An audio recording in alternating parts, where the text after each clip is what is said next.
Sweet. Hello, ladies and gentlemen. What's going on, Zero? What's going on, TST? What's going, dude? That's kind of nuts. You guys actually came in before the stream actually started. This is like the first time we had people here before the stream actually happened. So, welcome, guys. You're first, man. It's the first time for everything, dude. What's going on, Zero? What's going on, TST? How you guys doing today? Hopefully you guys are doing swell. Starting a little bit late. I got a phone call from a good old friend I haven't talked to in a while, and it was... Every time we talk, we cannot talk for less than 2 hours and a half. That's like the minimum. So we're starting a little bit late today, but I still wanted to stream because I like the regularity of like Monday, Wednesday, Friday, so even if it's a bit shorter, whatever. It's fine. Hopefully you guys are doing well though today. Hopefully life is going well. Today, let me go to Pavu control. Yeah, definitely TST, definitely. I think during holidays things get a little hectic and busy, but now that things are starting to go back into this normal, regular swing of things, it's good. It's good. I'm trying to control audio for Unity today. Today we're gonna be doing something kind of cool, which is like actually do. There's some ideas here, right? There's like a few options that we have at our disposal. We can do some. I'm thinking about doing some audio programming today. At the end of last stream, we started doing some of the audio implementation, or at least outlining the skeletons roughly, and then if I could find it, if writer loads.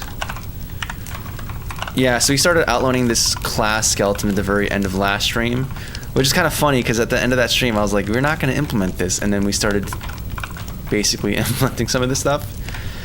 So that's cool. I also lifted the audio from the original game, and I even put in some of the music. I took the music that we're gonna be using for this, and it just changes the vibe.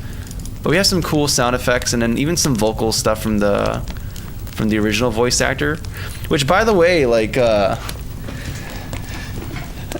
know what? Maybe I'll just keep this factoid to myself. Maybe talk about it later.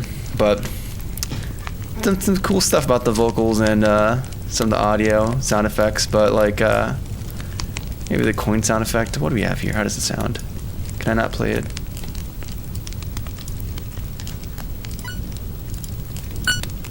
Yeah, we have a few different things.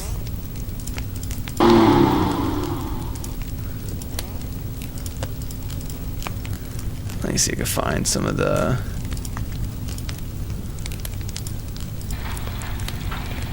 Yeah, there's some like different iterations. Yeah, for the heart.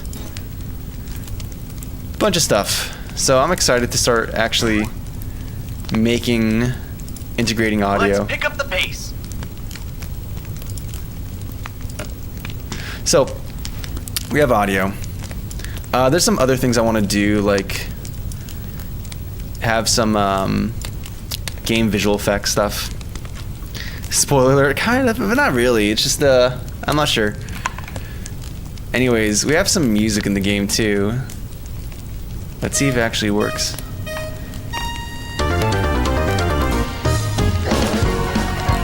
But yeah, man, it changes the vibe, dude. Like, I was playing on mobile, and it's like, it feels like an actual proper game. Let me lower down the audio, if that's possible in Pablo control, because I don't want it to be too loud for you guys. Fmod. I don't know why it's like being weird. I can't find Unity explicitly, unless they're using like Fmod. But that seems weird to be using Fmod, but maybe that's the case. I don't know. Let's go back to the game. But yeah, dude, it actually feels like it's starting to feel way more like a game, dude. Beyond just the audio though, we need to add some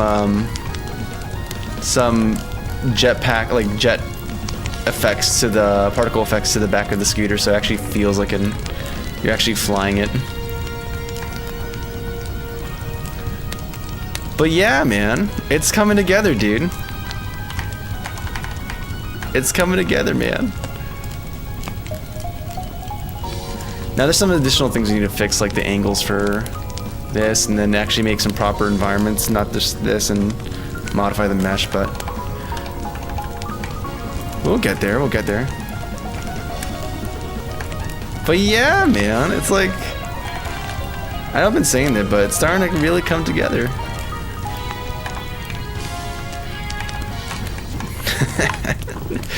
Alright, anyways, I just want to show off some of this stuff.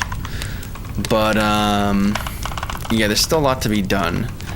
There's not only this, but then we also have to do some specific audio stuff for the engine, where I want the engine to pitch up as we go up in sound or speed, and go down as it shifts down in speed. Just make it more interactive in general. So maybe having this general audio class may not be it, because we may want to have a specific audio source just for the engine alone. So like, that's something to factor in. Okay, who composed it? Yeah, I composed the music. Yeah, it's actually it's on the Newgrounds under my old account name. If I could find it. But yeah, it's there. I think it's available for download and stuff, I think. I'm probably going to have to edit a bit to get rid of the initial sound, but yeah. You even have the icon for the game. I think I even mentioned back in published this, 2024? And I said about here, back in 2020, I made a game called Fight and Flight. It's still near and dear to me, and I plan to make a reimagined Fight and Flight game. And we're here, guys. A year later, and we're finally doing it, and it's starting to come together here. So let's freaking go, man. Yeah, I can't escape the tricks, but it's here to stay, man. i3, I'm using i3. I'm glad it's making sense, Brick. But yeah.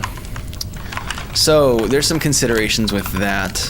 It'll be nice to have a simple audio effects class, but I think there's gonna be some things that are gonna be just tightly coupled to player that we just cannot escape, which is just having some particular audio logic tied to this, factoring in like speed or velocity, or maybe I give the audio class some kind of thing where you can reserve an audio channel from that, but that just seems like, I don't know, it has to be a unified thing, because this has a few responsibilities.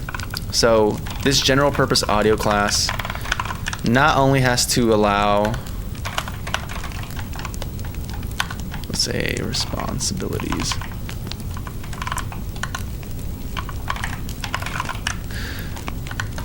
So not only is it responsible for allowing the playing of music and sound effects, right?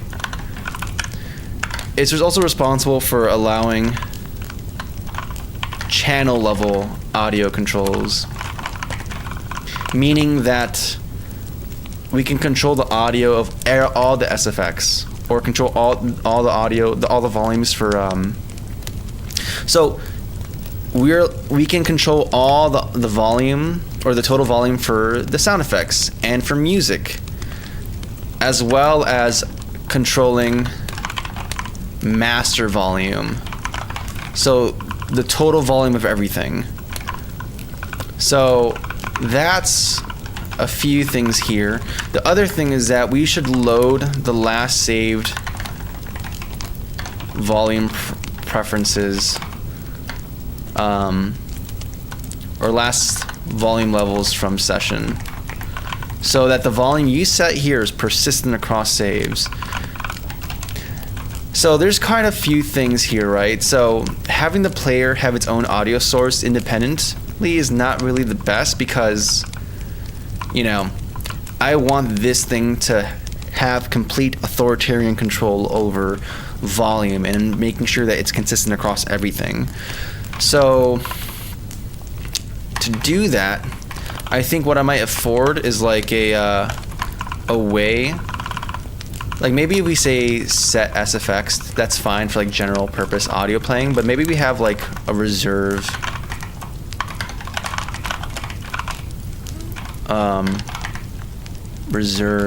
SFX channel, and this actually goes and finds a not playing empty audio source, returns it to the player so they can control it, but they can only really control things that are not volume. This is always going to override volume and enforce that, so it's always consistent regardless of what the player does. In fact, we can probably group this in like a few different layers. So we're gonna have like this region maybe called API, which is what we're actually allowing people to use, or what I'm allowing myself to use as far as general usage. So like playing SFX, play music, and then reserve an SFX channel so you can play whatever you want with it. And then these are like setting stuff, particularly for like UI. I don't know. But I think that might be the way we go about it. That way, this is still in control of volume. This can just provides an audio source that you can control other factors like pitch and whatnot. I don't know, there's different ways of going about it. What's going on, Maximus? TS6 and 14 without loading screen. What's going on here? How do you come up with cozy cabin games? I just like cozy. I've always had this idea of like this cozy cabin ever since I was in high school. I don't know. It was like my escapist kind of fantasy, I guess, of just kind of isolating myself somewhere and being surrounded by nature, but having a space where I can just work and do the things I want to. And that's kind of where cozy cabin came from. And then I moved up north and kind of felt the cold and everything. And I remember one winter seeing those colors in the snow where it's a nice, like there's a certain color you see where it just snowed and everything is white, but then you see the blue radiance from the sun hitting everything as well. And you see the clear blue sky. And I was like, oh, this is beautiful. And then that kind of informed the design of the logo and the color choices I made. And it just kind of stuck for me.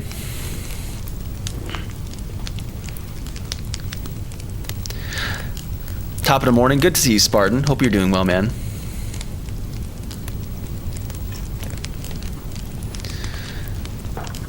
I don't know, Bike Cats. Nostalgia, fun.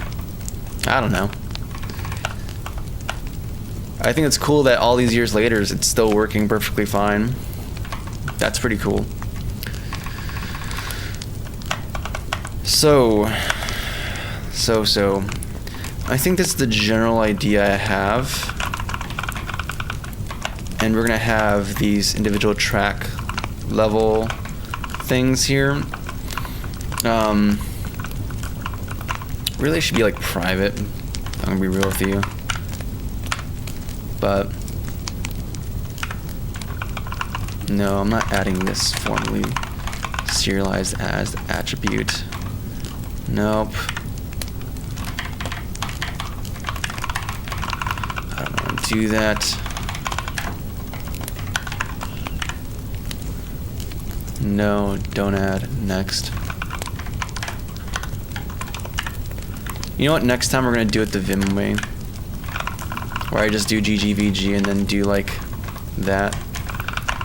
But for right now, we're not, so it's fine.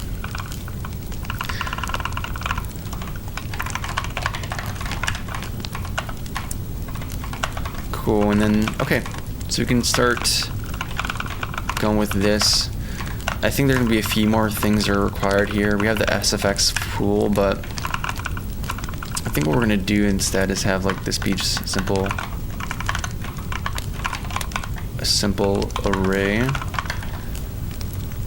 that's like initialized to whatever SFX pool size. So it's very much explicit.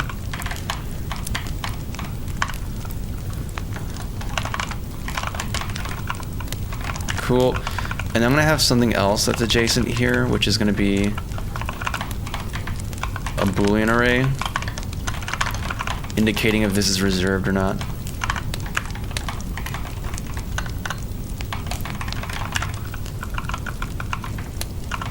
In fact, we're going to change this.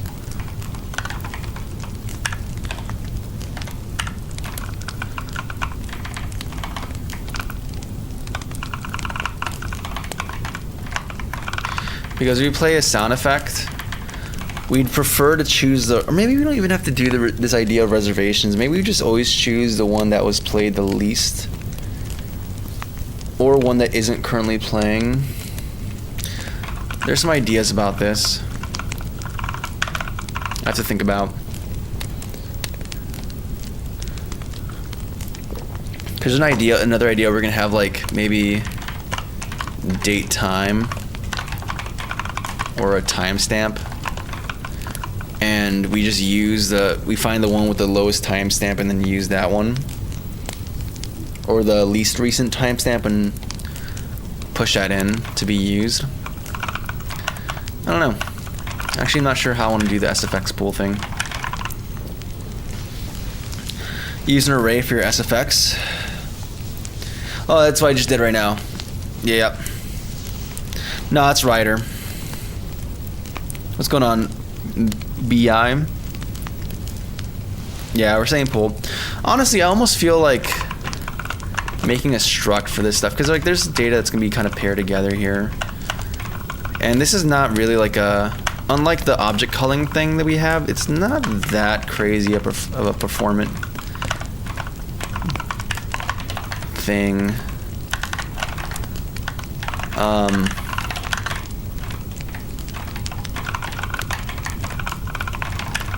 So it wouldn't be the end of the world to have a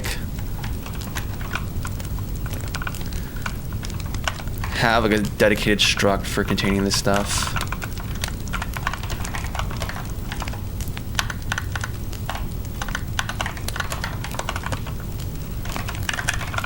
And then have all the appropriate things be in there, so it's not like a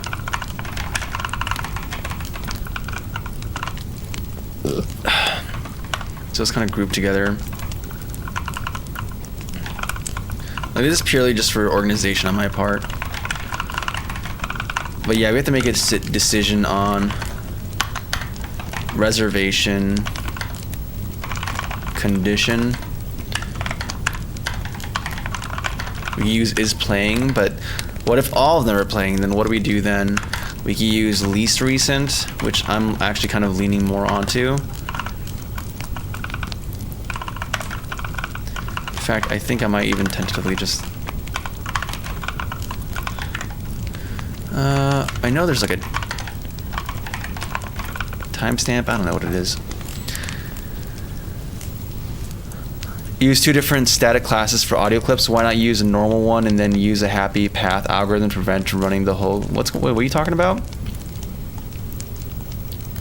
Two different static classes for audio clips?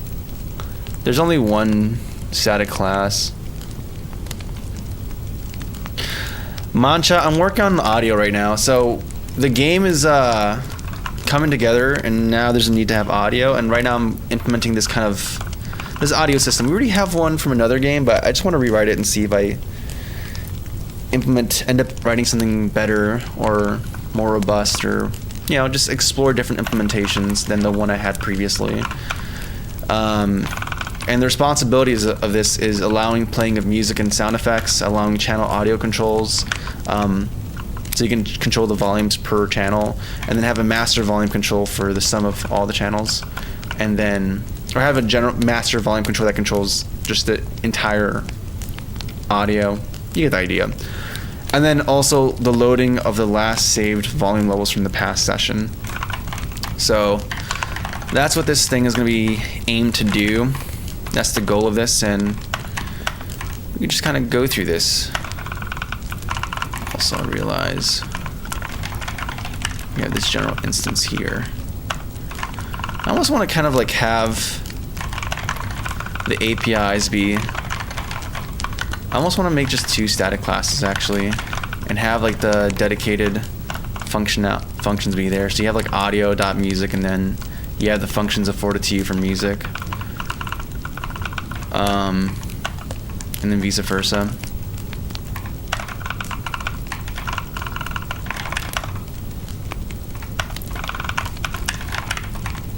I don't know. We'll see what happens. We'll see where I end up with this. Yeah, is this not a... I'm pretty sure there's like a system... I know there's like date time, which is a thing. It's just in date time. But I'm not sure if that's like the same thing I'm thinking of when it comes to this. Oh, and this has initializers as well. You know what? Just make it a class. Who cares? If we do the static route, we're gonna have to do that with the static initializers. We have to do that anyways. Is the game fun? I'm hoping. I'm trying to.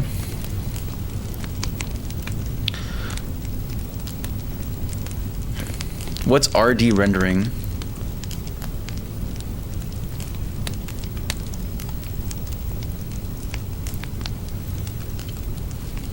This time, Mucal. Easy, simple way to learn how to do this, like Google Class or something. No, I mean, it's just time, dog. Just time in the saddle. Like, if you force yourself to use this, you'll learn it. For me, it took like I was still technically learning it, but I was able to get productive and feeling actually fast within the first week or two. At least with using Vim. The question is these reactive properties.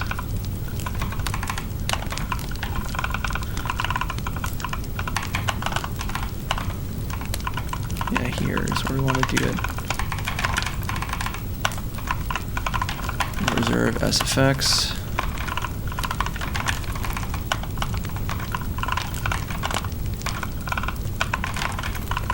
So you have a general playing class, and then we have the one that actually reserves SFX. Okay, so we have to actually have some kind of concept of reservation, because there's like something, there's gonna be classes that are so we're actually gonna be a combination of both of these, or at least recent and an actual reservation table. SFX.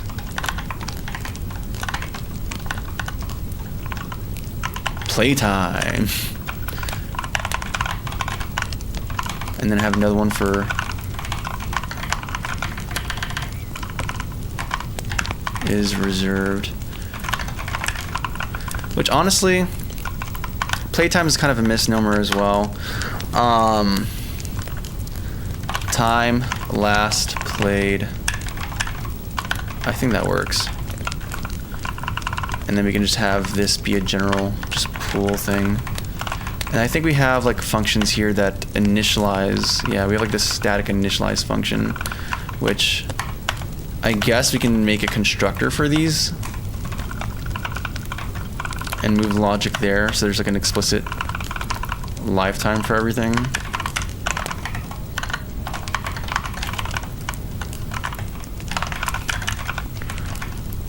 And then we can have, because these are not static classes, they actually require instances, so you'd have to have like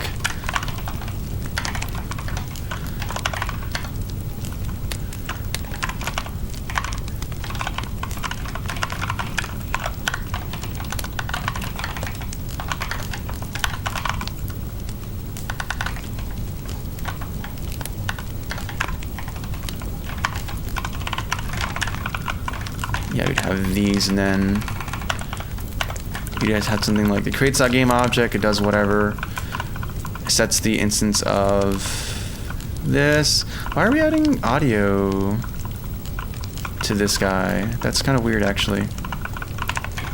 I'll deal with that later.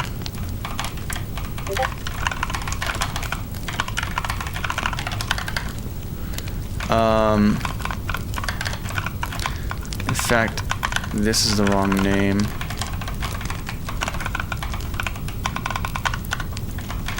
That's supposed to be SFX channel. And then as far as SFX is concerned, maybe I'm not going to do a static void initialize, but rather this is going to be an instance thing. In fact, we're going to make just a constructor, and then we're going to do everything here, and then we just have to ensure that this is executed on runtime, which I think is a fair enough thing to hope for.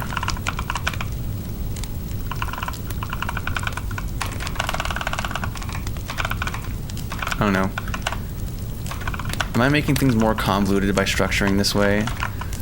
By drinking this is kind of like an OOP type thing of like structuring this around objects, but I think this fits closer with how I want to think about it.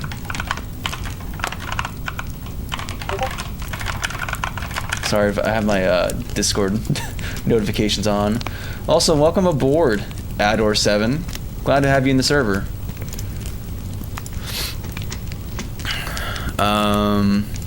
Yeah. But I feel like it's not necessary if you're disciplined. I remember my main project, everyone told me I wouldn't be able to finish it. Are done, now I found someone designed a map for it. Yeah, I mean, honestly, I don't think it's about starting small or starting big. I think... So here's the thing, right? And we've talked about this before a number of times, but I think this is what makes the most sense to me, right? I think here, there's a graph here where this is a function of time and this is a function of quality, right? So regardless of ambition for your project, whether it be simple or complex or crazy, right? When you start a project, there's a fundamental limit to how good it can get. Because when you start building the project, you only have so much knowledge and foresight into like this space you're occupying with games, right?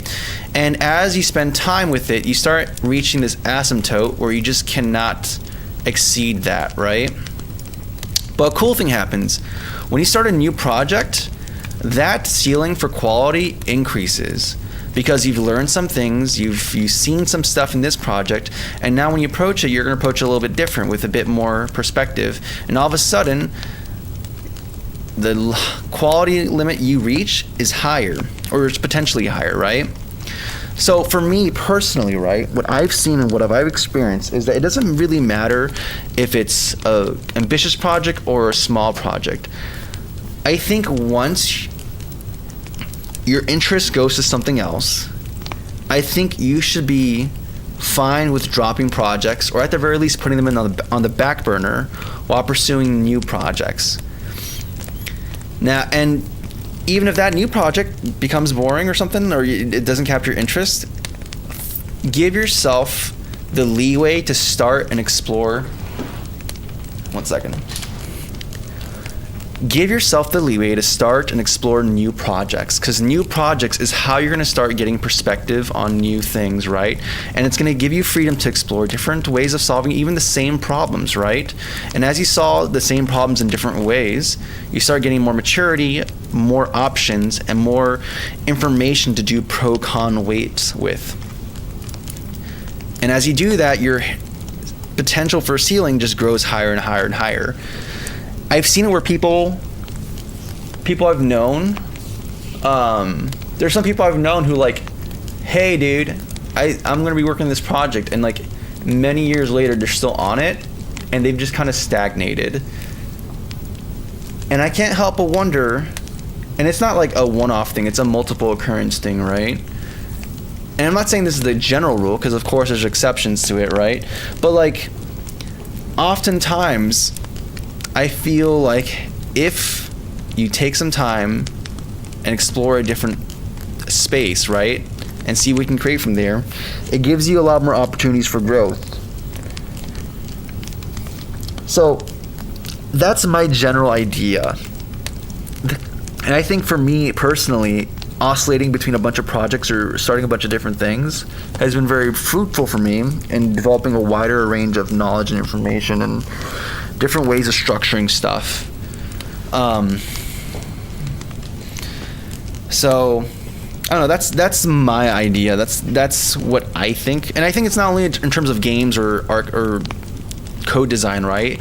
It's the same thing with art. People who iterate through a bunch of pieces usually have a faster improvement or rate of improvement compared to other people, right? Music production, people who iterate through many different songs or song projects, even if it doesn't come to full fruition, because they actually explore in different scenarios and different contexts and different ideas, they end up getting this maturity of music production that, you know, someone working on one song for a long time just doesn't quite get.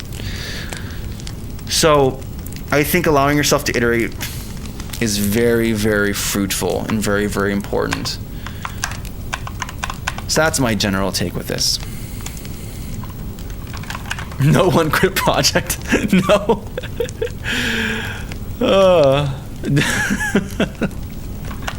Yeah, step one, guys, quit. Like, no. You get the idea, though. That's why I'm like I say, like, small or ambitious, it doesn't really matter. Just explore it until you feel like you're stagnating, and then switch. Feel free to switch to something else. You could always come back to it, right? Sometimes to be able to improve it, when you come back, it means burning it. There's a game I'm going to come back to that I spent a lot of time with, and when I do come back to that game, the code base is going to be fundamentally just broken, because not only did the dev kit mature independent of it, so a lot of things are going to be broken in terms of APIs, but the way I structure things are going to be different, right? The way I did screen level processing and shaders is different than the way I'm doing it now, and you know, that means I have to go in there and, you know, trudge through the garbage, and that's fine. That's fine, because at least it's going to be much more structured, and I would only be able to do that had I not taken a detour on other game projects and gained more perspective and experience. So yeah, I think a lot of people beat themselves up for not finishing a project they started, but it's like, no, man. I think behind every great developer is like a graveyard of dead projects. A lifetime of dead projects, I'm gonna be honest with you. So yeah, don't be hard about yourself. I remember like one time I told like my mom in high school, I was like, I'm done. I'm quitting making games. It was a waste of time. I'm just gonna I'm gonna go to CS and make money. That didn't last long, but you know, that pressure does exist. Okay, SFX channel, music channel, all that jazz, and then we have this play SFX function, which is gonna be cool. That doesn't belong there. I got these guys swapped up. Task. Oh my goodness, Tro, dude, you're fast with updating that to a 1 month project.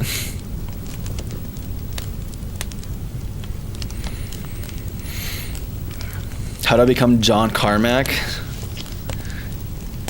Yeah, I mean, I guess step one is quit, because no one's ever gonna be John Carmack. All we can all really be is just dollar store John Carmack, and I think that's a compliment.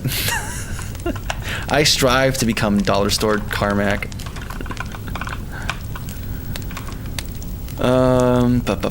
Okay, yeah, that's fine.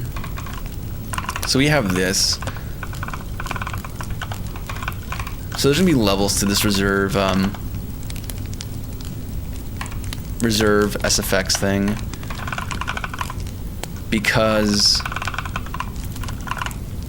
so for this one, for just general playing, we have to have a level for skipping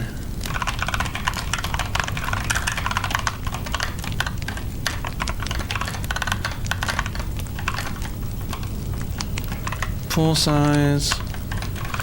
So here, there's gonna be like a few conditionals we have to do here. So do I not have reserved here? Yeah, is reserved. I guess my IntelliSense isn't working. So is reserved. We're gonna continue iterating. Otherwise, if it's not reserved, we're gonna do the timeout check to see like which one's the index of least, or I guess I'll say this, oldest index. Okay, and then we're gonna grab, what did I call this? Time last played.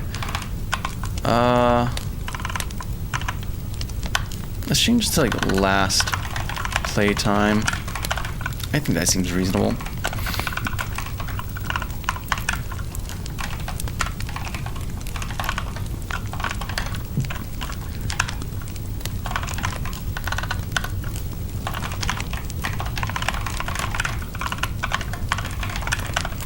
Okay, why is this throwing an error?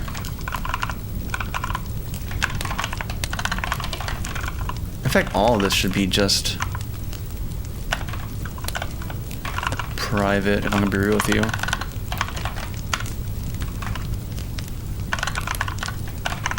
I did all that and I still messed up the spacing.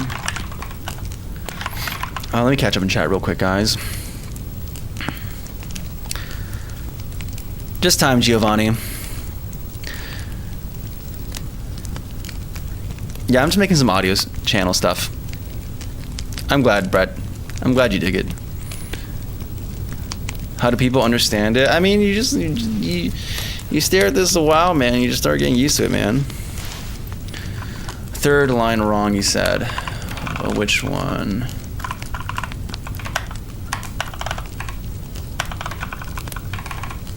I'm not seeing what's wrong there.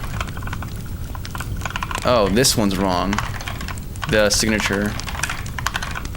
In fact, because this is the constructor, this populates the audio pool. Yeah, we don't need to access to instance because we just have the VFX pool. And in fact, we're not doing add because we changed this from a component. Gotcha. And this also requires the root object that's going to be containing this. So maybe we modify this to take in a game object. Oh my goodness. As a parameter, and then we can attach our component audio source onto this and then assign it to. In fact, what do we cut out the middleman? We can just directly assign this. And that's how we populate our audio pool.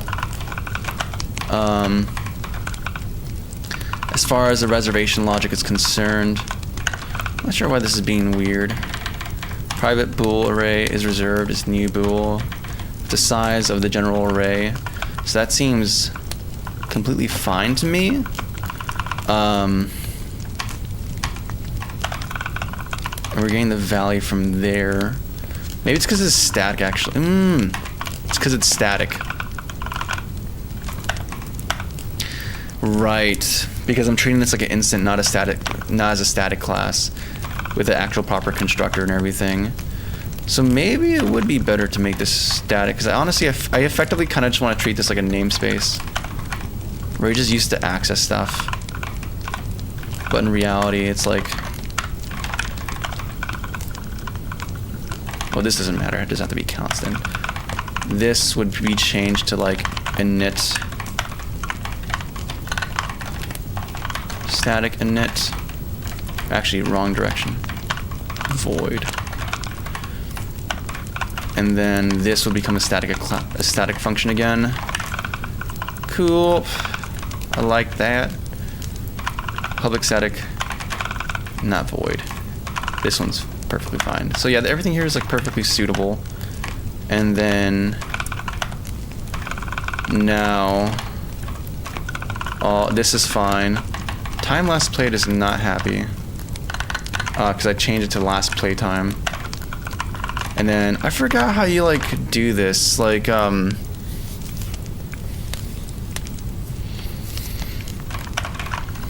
we can't just have this in. I mean, I guess we want to calculate it, sure, but C++ has duration. What does C# have? Time span? Yeah. Time span. And then what do we do? Or maybe we don't.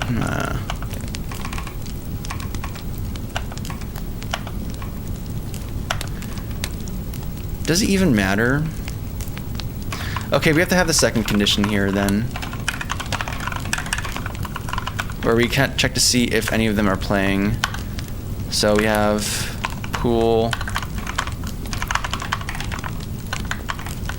is playing. If it's playing, we continue on our way. And then what we're gonna do is instead move this out of this iteration. And then what we're gonna do instead is go, hey, if index equals -1, that means that that means we didn't, or if it's not equal to -1, it means that we actually found a valid entry.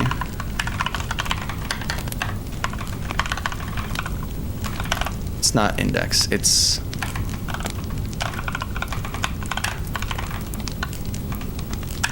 yeah, the index we're selecting here. So if it's not equal to -1, that means we found something, we're good to go, we return early. Otherwise,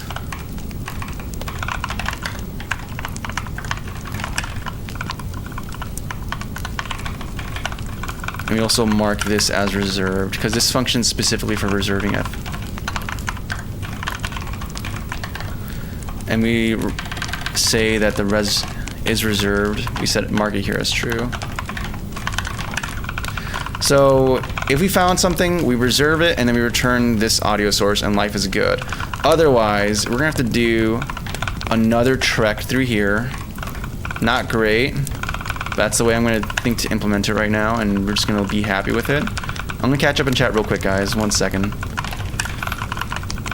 We're gonna iterate through here. We're still gonna enforce this is reserved thing, but now we're ignoring this is playing condition, instead saying, hey, we couldn't find anything that wasn't playing, so we're gonna have to kill something now. We verified that everything in the pool is playing, so now we're gonna just murk the oldest one. So,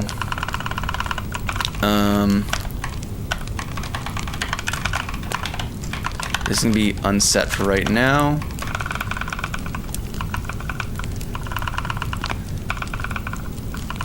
And then we're gonna do the comparison here to see, like, okay, is this non-reserved slot older than time? Or I guess we're gonna let's go by duration actually. Time span. Where we calculate the time span and like maybe do time span.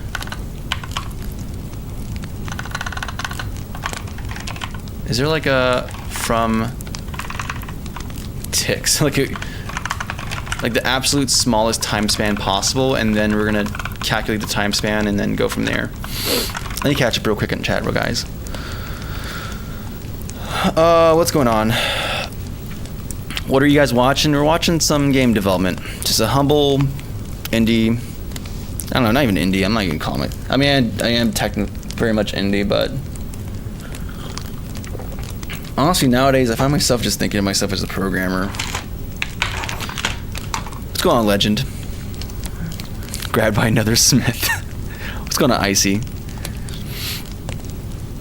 When are you running it to see if it works? When I finish coding it. What's the game? I'll show you right now. I'll show you the game. Let me, we're gonna do a little pro gamer move right now, which is commenting out the entire function so that we can see how this actually looks like. What's going on, Madhan and Draco? So, what are we gonna do? VG. Actually, no, that's not how you do it. think I just have to do this and then G and then Shift I, comment, escape. Or did I mess it up? Nope, it worked. Beautiful. Okay, we just comment everything out and then hopefully I can run the game application and show how it looks. Or actually, no, let me stop it because I have to actually force the thing to recompile real quick. And while we do that, let me go into the audio object and lower down the music a bit because I maybe too loud. I don't know. I think it's fine actually. Let's just run it.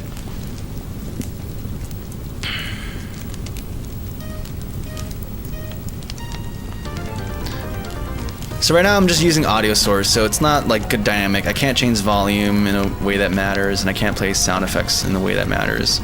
There's just much more just to get a feel for how the game feels and looks with music on when I was playing it on mobile. But yeah, it's a general like kind of racing game where you're kind of running around this sphere and there's like this procedurally generated path with hazards, and then there's some weird jank that still needs to be addressed. But I've been looking at the object culling system for like the past 3 or 4 streams, and I kind of want to just work on something else independently real quick before we go back to work on that and making it actually very polished. But hey, this is the game, dude. There's other things you need to do, like the particle effects and whatnot, and then once you have the audio system, you have to do hook-ins for all the different effects, and then you have to implement the whole chip system. But hey, man, it's there. It's like all the pieces are starting to come together, man. But yeah, that's the game currently right now, man. I did make this.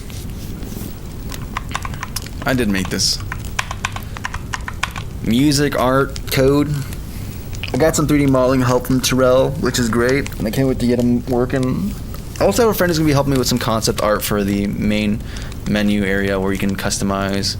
Cause you can like, let me die real quick so you can actually see the white box, the really underwhelming menu. 1 second. Oh my goodness, yeah, we had to fix that. No reference exceptions. There we go. And you have to hold the garage, which we're gonna have to actually implement and make it look pretty and stuff, where you can like customize your hull and your bike and everything. But we'll save that for let's just get the actual in-game stuff looking good, and then we'll go to that one. Anyways, that's the idea. And that's the idea so far. Yeah, it's like at the top of the stream we're talking about this because I made this song like in 2024, October 4th, 2024. So it's been fun looking back at this and be like, oh, we're actually realizing what I wanted to do like a year or two ago. That's pretty freaking cool. I'm actually really, wow, I forgot that I even mentioned I wanted to do that there. Cool. So yeah, but part of this is having an actually reasonable audio system, and we don't need to initialize that. In fact, we're not gonna have to have these. There's no such thing as instances here, so that's good. Mr. Kojima, not even. Love how it zooms in and out. Thank you, Nancy. Yeah, we had to iterate a bunch until I found like something that felt right. So coding like this game in particular, 21 days, technically speaking, as far as like 99% of the development happens on stream. But in general, like, I don't know, 15 years or something.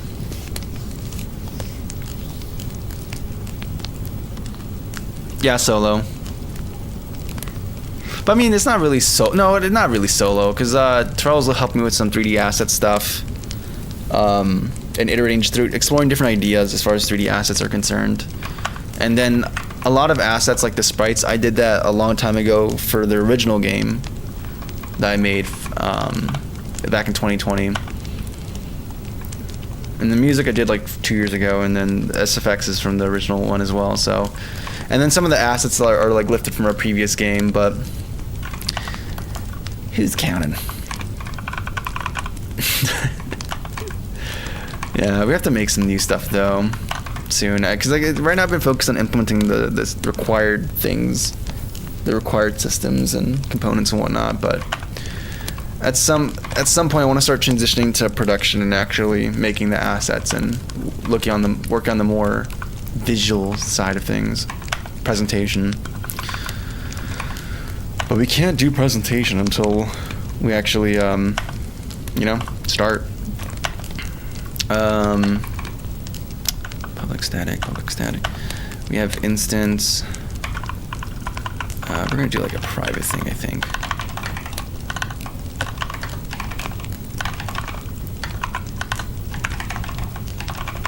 I guess it doesn't really matter. We don't even need to have an initial start time for this, do we?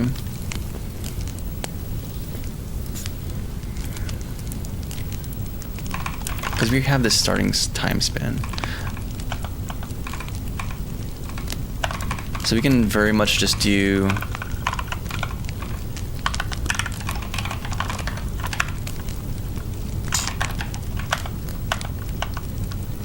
what do we have here?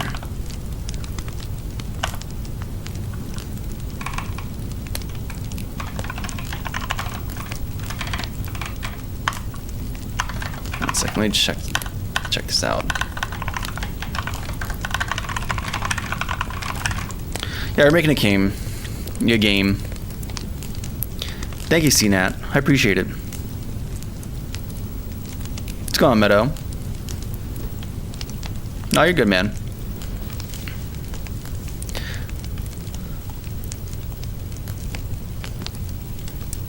Thank you, Rab. I'm glad you enjoyed it here, man.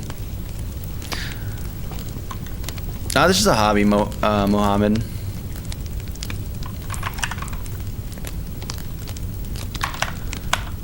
So, what was I doing? Right, so we got the time from here. I wonder, is there like a duration or elapsed? It's a date time. I keep forgetting APIs between languages. There's ticks. I guess we can compare ticks.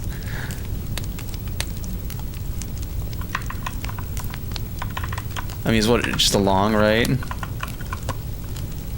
Yeah, that's fine. Whatever.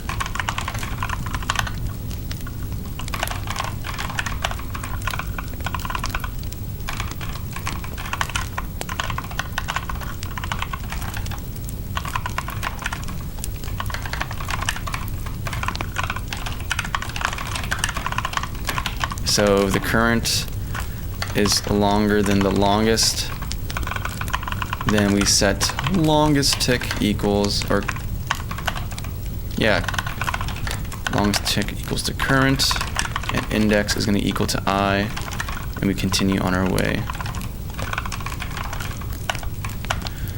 Okay, cool. So we go through this whole thing, and then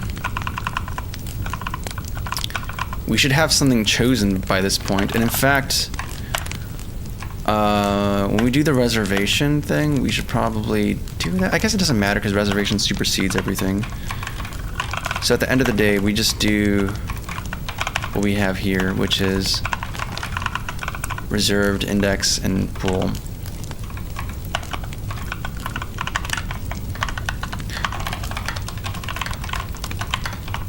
And find stalest. That's a good word. Stalest audio track or audio source.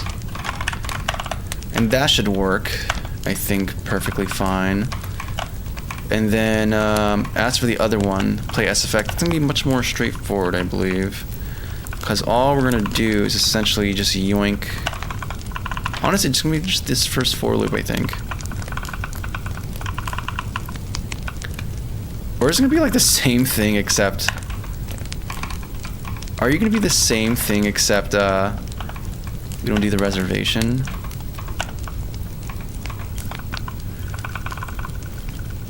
Yeah, we just don't do this at all. Instead, we actually apply the okay, something a bit jank just to kind of recycle logic. What if when we play SFX, we reserve a channel for a second, play the track, and then like release it immediately? That way we just don't have to like have two copies of the same method. And then for here, we just do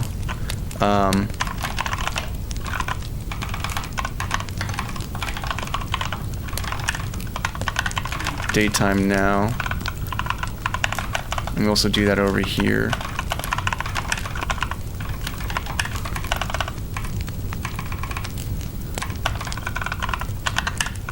So we have like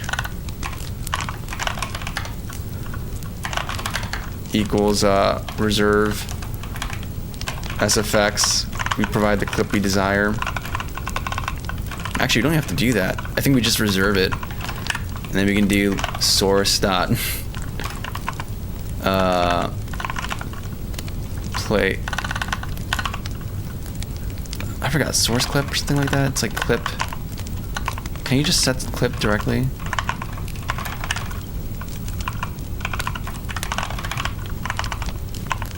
That's another thing too. I think we can default to false, but we can always add another parameter to be like, hey,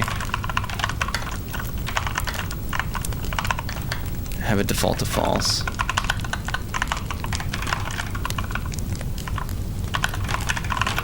Reserve it, and then like we have some other function for release SFX. And I guess we just provide the audio clip. I don't like that, because then we have to iterate through this whole collection again, justifying the index with the same audio clip. What if we like, screw it. Not struct, but class. SFX handle, and it's going to contain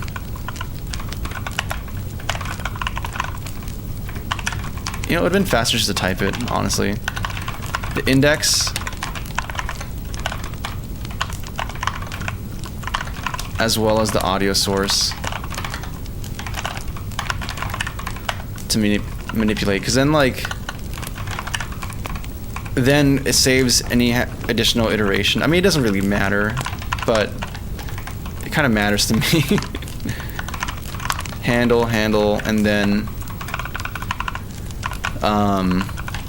this will just go to is reserved at handle.index, set it to false, and then pool I,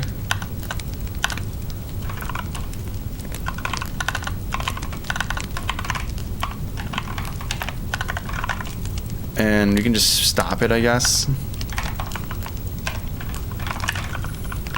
I think that's like the two major things we have to do, because then we can change this function to return a handle instead. One second.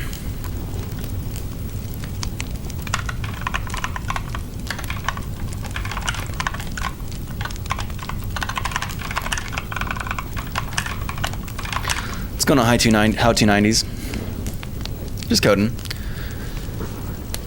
Do you practice coding every day? I mean, I do code every day for work and then just for fun. I don't really treat it like practice the same way someone is like practicing like katas and karate or drills or something. It's just there's projects I want to realize, and just for the fun of it, usually just honestly for the fun of it. Some have more important kind of implications behind them, but others are just for fun. Either way, coding is kind of the mechanism to doing it.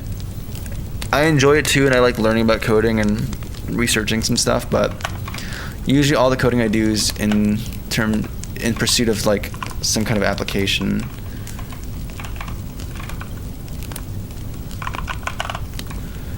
So you have this fixed job handle. Yeah, whatever. I'll make like a. Yeah, I'll just make an overload or a constructor for this. Why not?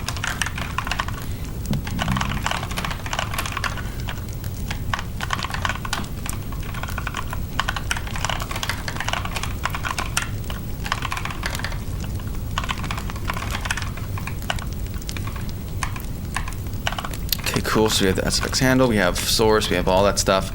Great. And then instead of doing this, returning that, we instead do a new.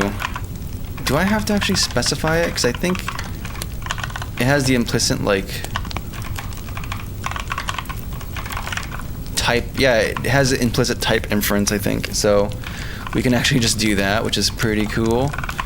And we can do the same thing here. Nice. And then it's gonna be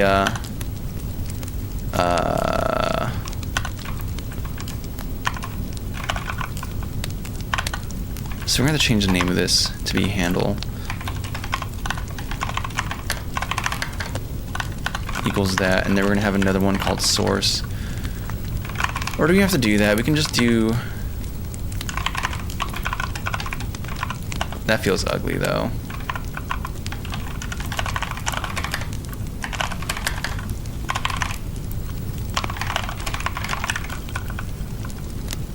And then we just apply all that stuff to it, and then finally we release SFX, provided our handle, and then we're good to go. Okay, sweet. This is actually just kind of works, honestly. I mean, in my brain, this seems to just work. We have to actually test it to make sure this actually does work. But it feels right. It feels good. It feels like this is all is right in the world. Let me move this to the top though, because this is like the most publicly exposed structure that exists. So, or the only publicly exposed structure that exists beyond just the static function. So we'll just move that bad boy to the top, clean that up, and then yeah. What else is there to do? Is there like an initialize? Because you know these are static class. Yeah, and it's statically initialized. Okay, that's cool. I mean, we can also be ultra safe and make everything read-only. But it's not really the end of the world there, but why not? Make the compiler happy. What's going on here? What's performative coding, Henry? Can I watch previous streams or VODs on Twitch of you coding because I could fall asleep to this? We can watch previous, not on Twitch, sadly. I don't really like Twitch, so I used to stream there, but I switched to here. But all the VODs on the channel, so you can watch all previous stuff. You can watch the creation of this game from day one, where I wasn't even sure if I'm gonna do it, and then I kind of accidentally just started making the input, the character movement controlling stuff. But yeah, I mean, what is the term? Because I've heard that term brought up, but what does it mean? Does it just mean someone is coding in a public fashion? Because yes, I guess. Like, this is somewhat like, is not everything you do publicly a performance of some sort? Like, is that what they mean, or is there some other connotation that I'm just not privy to? Privy is a good word. I like using that. I feel like a pirate when I say that. Iterate again and find stale. Is this how you spell stale?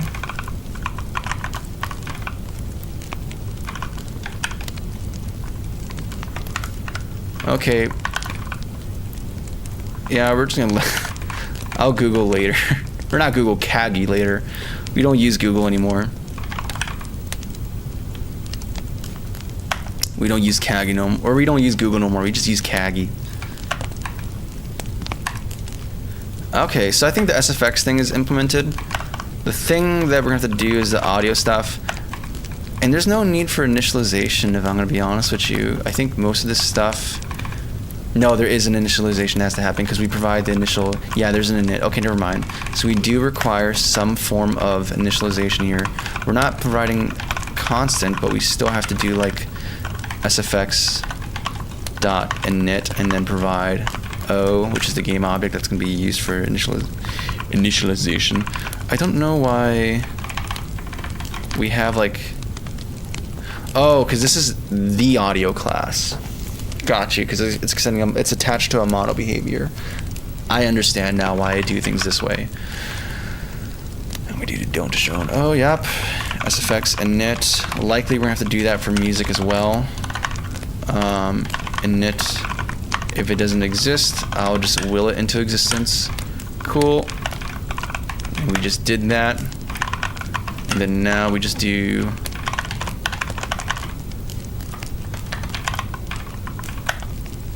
so we're gonna do some stuff here. First of all, you're a static class now. Congratulations.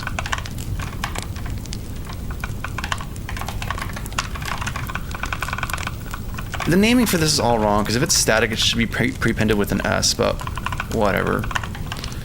We're breaking the rules today.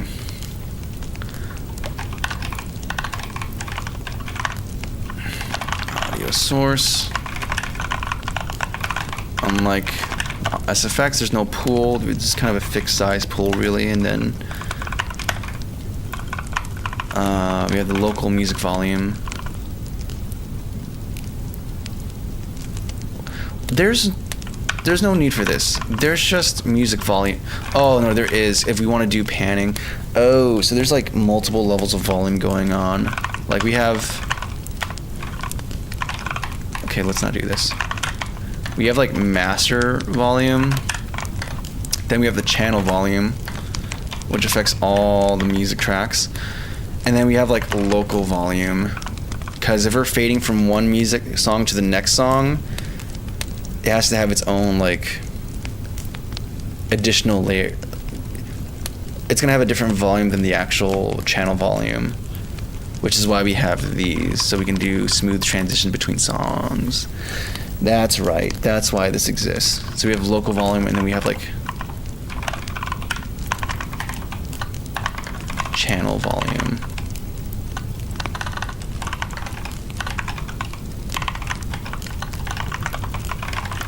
And then, you know what, we're gonna have, in fact, there's no need for, we're not gonna do a channel volume, because what we're gonna do instead is have the reactive properties be moved in there. Yeah, so we have like, well, first of all, we're gonna move everything up top here.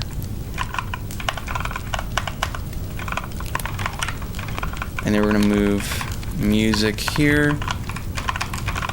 And then SFX here. Maybe move it a little bit lower here. This is gonna be a publicly accessible thing, actually. And then it's also gonna be static as well. And then does this need to be a read-only?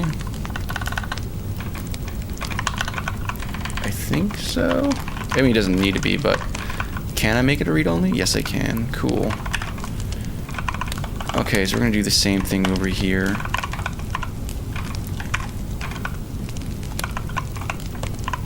So you can just, as far as me, the developer, is concerned, I can just set the volume here, and it's gonna change everything else. Everything's gonna respond to it, and life is gonna be good.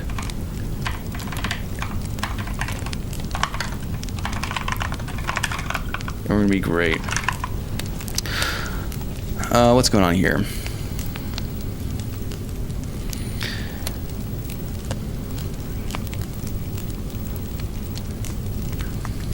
This is now how I'm gonna imagine it coding with the vibe. Yeah, man.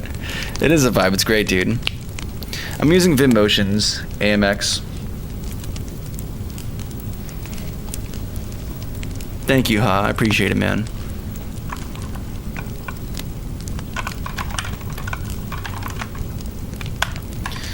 I'm making the audio system right now, Rylus. I'm thinking, do I want to have a reactive property?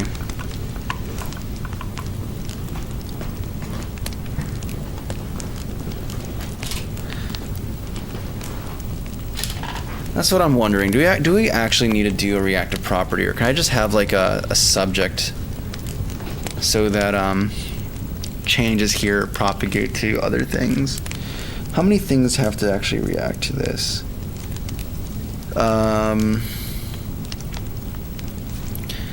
The way I'm seeing it is that there should always be the nice thing is that we're not like in a context where we have to worry about undo redo. Like if anyone's actually developed an application where you have to do undo redo of changes, you would understand how much of a pain that is with syncing with UI. Here it's more direct. We're gonna have UI that's, I imagine, it's gonna set the property directly. Set property and notify, and then everything that needs to be privy to that, like the player or any other, honestly, like the sound channels, they're gonna apply update. Actually, it's not the player, it's only one place, which is the audio channels.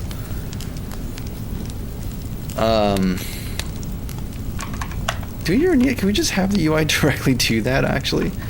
Like, you already have, do we really need to have this extra step in between it? Can we just have the UI just modify this stuff and not use a reactive property intermediary for it? Well, I guess it might be nice if we have other things that are modifying it, right?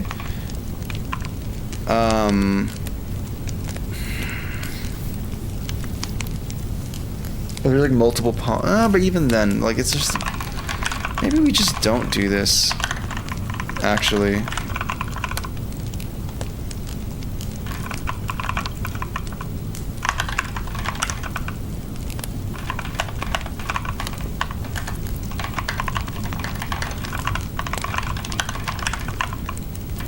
Oh, can I not do that with the static?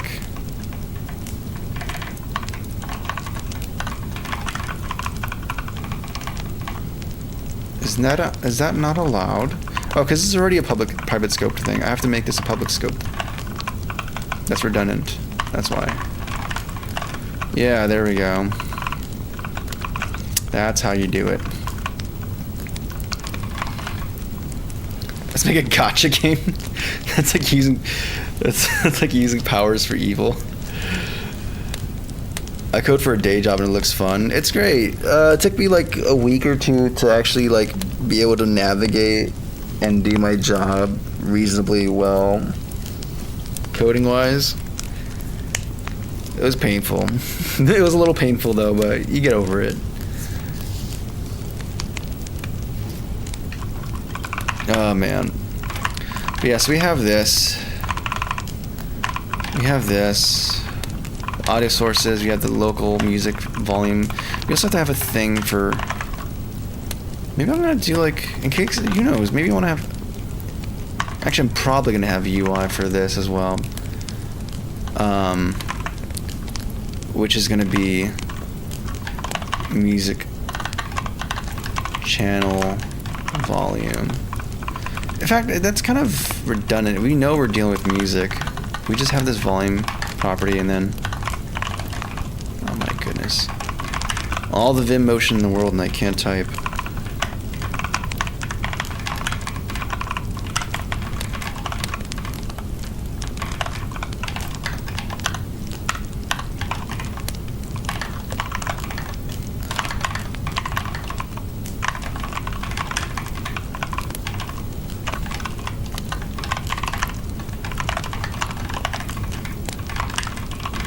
Cool. And then we have our local volumes. In fact, we're going to keep all the volumes kind of stacked in this order until we finally get to this. And then, oh, you know what?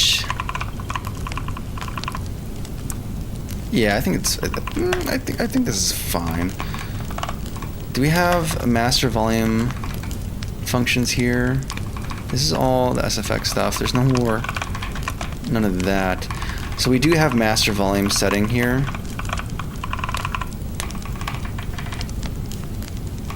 But we're not using reactive properties anymore. We're just going to do it directly. And then, I'm sorry, what? Private set. Yeah, this seems to be well within the domain of modification. So why am I not allowed to modify things here? Okay, you know what we're gonna do? We're just gonna have all the master volume stuff be just contiguous together up there. So that way things are more blocked up reasonably.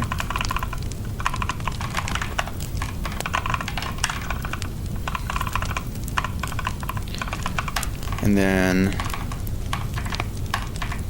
can I just access it directly? Is that why you're mad at me? Yes, I can. Oh, beautiful. So I don't even have to have this instance thing. I can just do stuff. Yeah, we're not gonna have that be in here. That's gonna be set in the subclasses. And set SFX.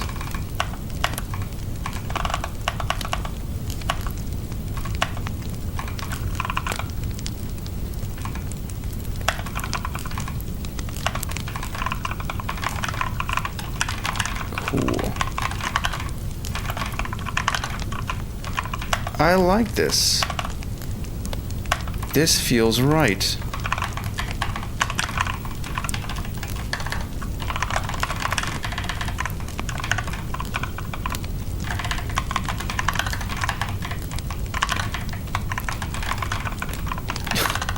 Wait, you can like box it? You can make it.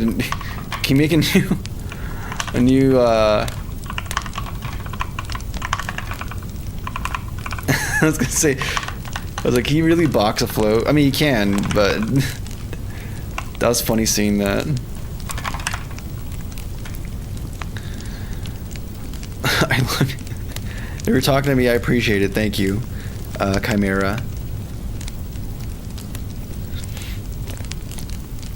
But this is like quantum physics. Yeah, it's just techno. Honestly, even programmers like I said, this is. I'm in my house. I know where everything is. If I went to somebody else's house and they asked me to look for like, I don't know, their hair blower, I wouldn't know where to look. I'd be lost. Or look for their comb or something.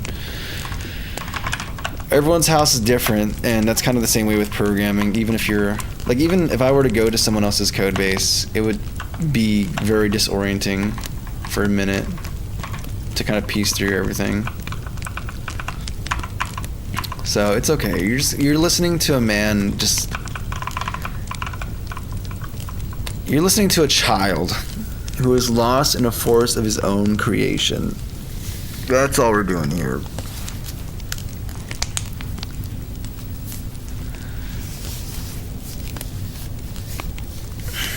Do you do tutorials? I'm thinking about it, right? What I'm doing on YouTube Shorts, I'm doing some shorts where I do like miniature it's not really structured like tutorials, but rather like some basic. There's one that I explain basic Vim commands that are pretty useful to have. There's another one where I'm talking about performance and some of the thoughts behind it. I'm thinking about maybe doing like a code along me tutorial stream one day of like making a character move, or writing your own shader model, or even just writing or lighting model, or even writing your first shader or something. I think that'd be kind of cool to do like a Bob Ross-esque thing where like at the top of the stream I'll list out all the math functions you need to know to do the things we're going to be doing, but then that's it, right? And then we just go from there. We did something like that a long time ago, very impromptu, but I think it'd be cool to maybe do that again. Music volume.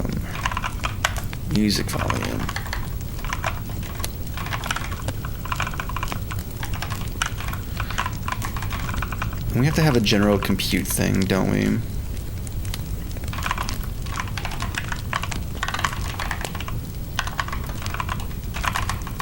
We haven't done the music stuff, but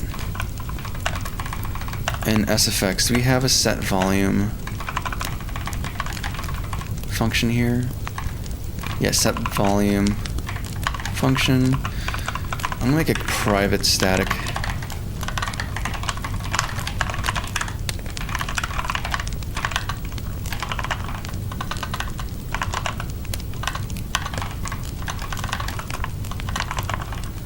Audio levels. Okay. So we're gonna have a thing that's invoked called compute audio levels, where maybe this might have to be like externally. Yeah, I think I might publicly expose this.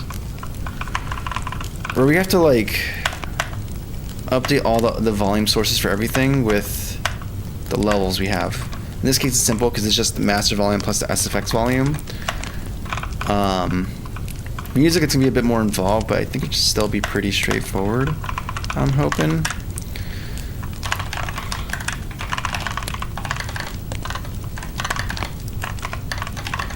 And then what we're gonna do, I'm thinking, is SFX full size, and then we're gonna iterate through them. And then audio is just gonna be a simple function of, not audio, volume is gonna be a simple function of master volume times channel SFX or SFX volume. And that's going to be the volume we choose. So if like, even if your SFX volume is a value of 1, but your master volume is 0.5, 50% essentially, when you multiply them together, you're going to get 0.5, 50%. That's just how the math's going to shake out.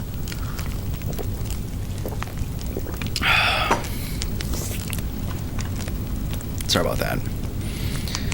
Do I use Python to code? Not much. For the game engine project I have, I use it for something very kind of meta. So if I go to projects, if I go to not Cozy RPG, that's a separate thing. If I go to StreamWorld is also one, but where's the Cozy engine? Do I not have it? It's I know it's here. The Cozy engine, my bad. This is a C++ engine, but I do this thing where I have this Python script whose goal is to iterate through all the textures I have in the game, and it populates a static class in C++, so that while I'm working on the game, I don't have to know the name of the engine or of the texture specifically. Instead, it's actually in a class, and the IntelliSense will auto suggest it for me, so that like I don't have to memorize what texture I'm looking for or what sprite I'm looking for. I just start typing the name of it, and it kind of pops up in the autocomplete. So I can just kind of like my code is aware of the project and the assets we have in there, and it makes it very easy. And that's like a simple, super simple thing that I was just do this in Python. Why not? That's like fine. It's not mission critical, and I might like do a thing where we have this be more robust, where like we'll have a file sentry. Like I probably will rewrite it at some point in C++ so that I can have a file sentry that listens to all the directories in the data folder or resource folder or whatever, so that if any file gets changed, or if I drop a new file in there, it can like dynamically rebuild that list and then pull from it. I'm not sure of that. I don't know. I need to do the pros and cons of it. It sounds cool on paper, but I'm thinking like, what's actually the utility? Like, because most of my stuff is gonna be before runtime, so it's like, I don't think I actually need it, and keeping it the way it is right now might be just good enough. So who knows?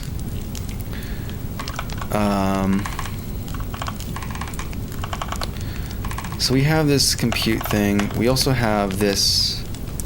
Actually, this like a compute function here for the music is actually straightforward because regardless of how we're doing the transitions from one channel to or one audio source to the other, we still have to have like the math is exactly the same still.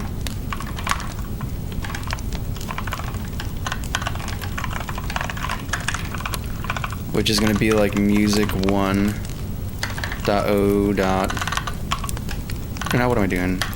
Music1.volume is going to be equal to master volume times, and then you have the local music1.volume.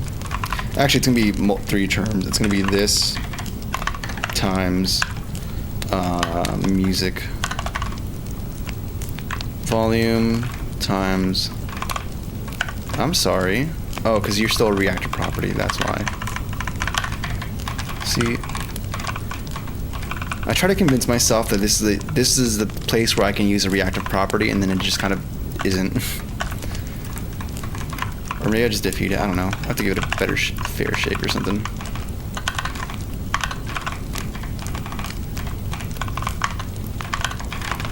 Yeah, but that's like pretty straightforward, and then we have our set music volume, which honestly all this should like come after a knit. We should like treat this like a lifetime cycle where a knit's like the first thing and then everything follows suit from there. Yeah, set volume. We have this and then we just call compute. So that's going to update, and then likewise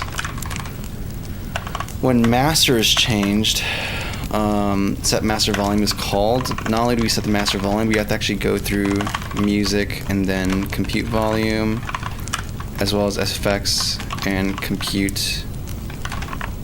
Oh, that was fancy. I called this one audio levels. Yeah, no, we're just gonna call it compute volume. Keep it simple. Cool. And of course, lifetime, so we're gonna have this happen after initialize. Okay. So I feel pretty good with this implementation so far. So I mean we can't really test it until we actually hook this up to something and see if it works the way we intended to. So let's go to player and then have some stuff here for managing this.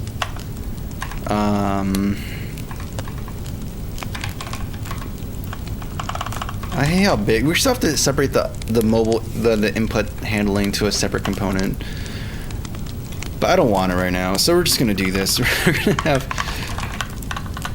let's say private audio or SFX handle for geez, that's kind of long actually. Can I condense? I guess I can. It's like nested stuff. Oh my goodness. Whatever. Do I just...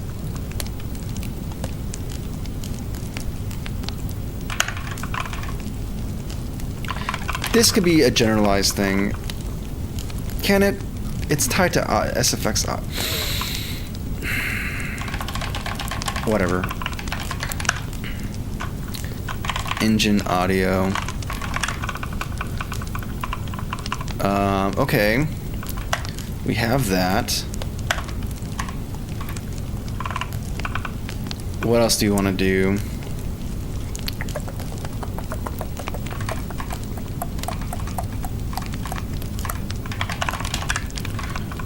We actually have to go to start. I mean, this is gonna be simple stuff, but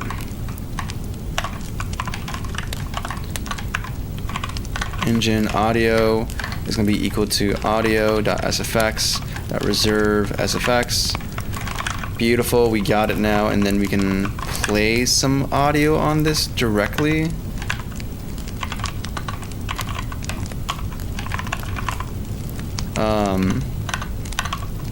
Like, we can just get the source directly and just do the...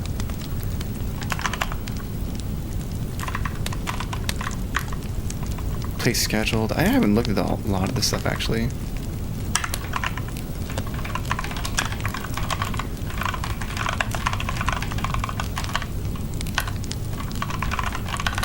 We need to have a clip, don't we? That's a little important. Okay, let's do that.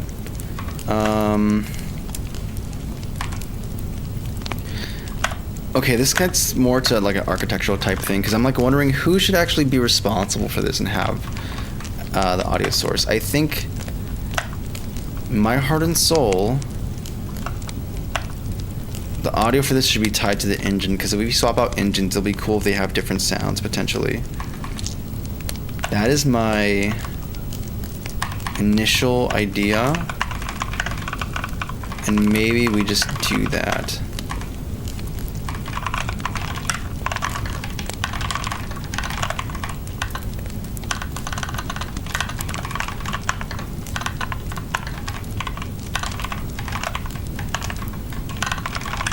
Yeah, maybe that's just how we live life.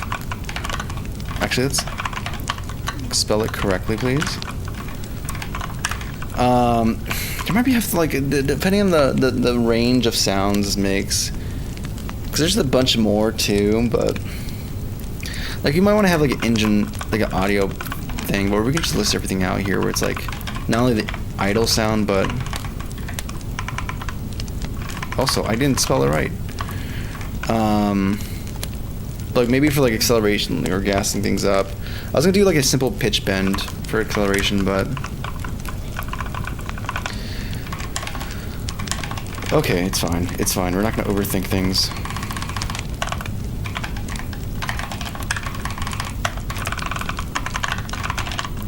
We have current vehicle configuration. Okay, no, we don't. Where do I have this stuff? Configuration. Okay, that's what it's called. That's such a vague word. I'm gonna be real with you. Very vague. But whatever. We play it, and not only do we play it, we have to do a few things. On destruction, we need to return this back, so on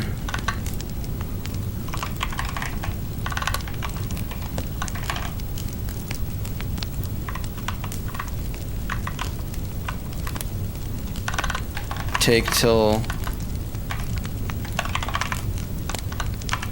destroy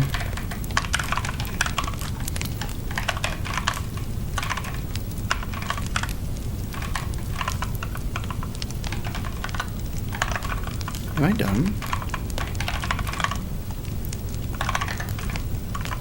What parameters is taken?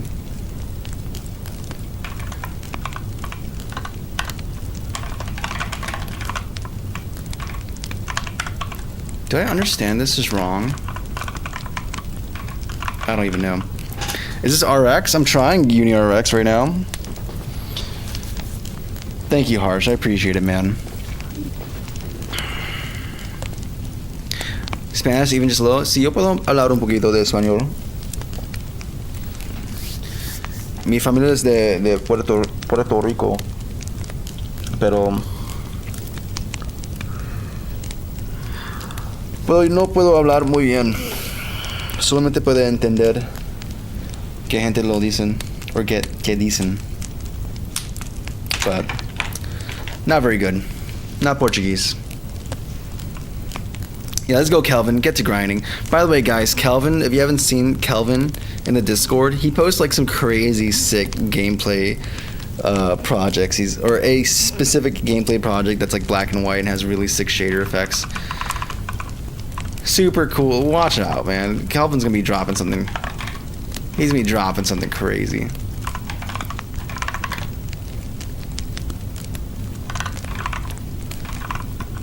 Okay, maybe I'm just being... I'll deal with this later. I'll like learn observable properly, and not just use the one function I know, or a few functions I know.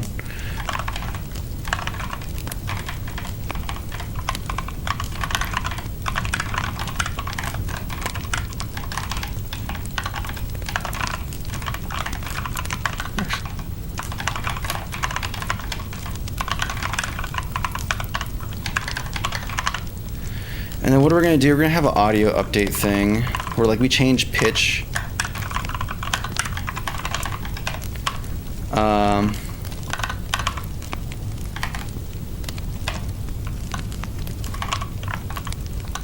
Does it have anything for pitch? Yeah, it does. Okay, so we're gonna do a math f lerp here, where we're gonna define a p-value of, I think I know I have a property. It's just called speed. Oh, even better. I already have a speed 0, 1 property. So I can define like a lower bound for it, and then like an upper bound, and interpolate between that range. That's actually beautiful. Like we can even do like 1 point, like 20% above this, and then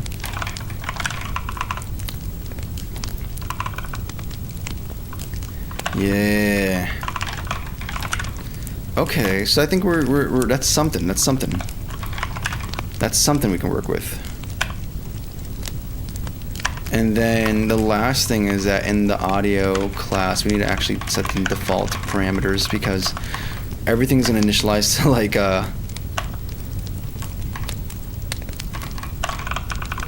to a bad value. In fact, we have to init, and then we also have to set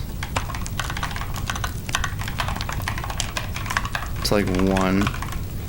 And then on these guys initializing, we should probably set them to some default value.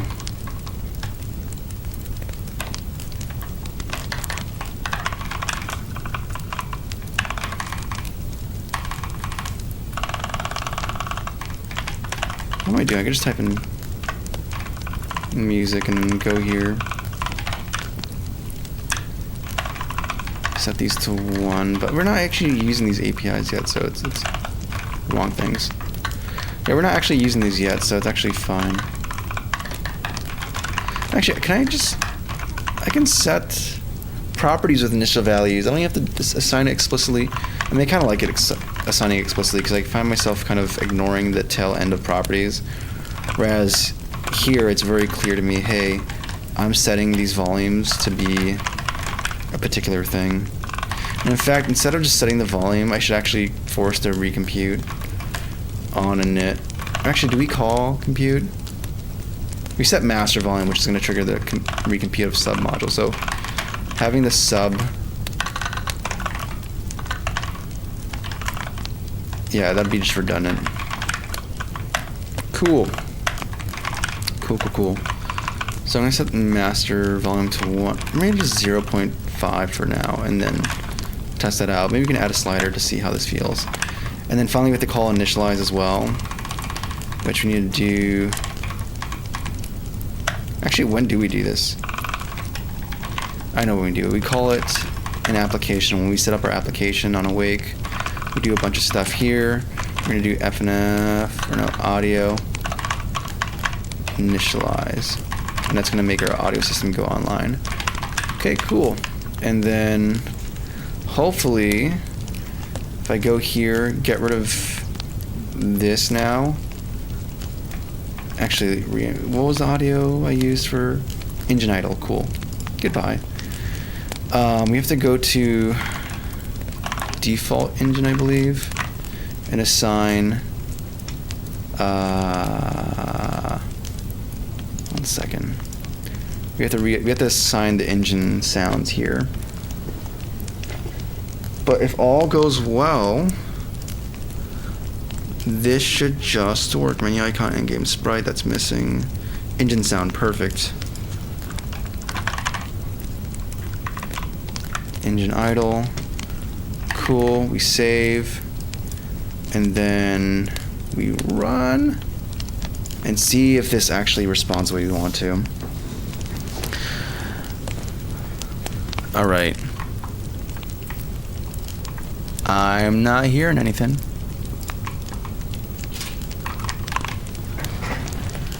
Let's see if there's any exceptions that are making us unhappy and lowering our quality of life.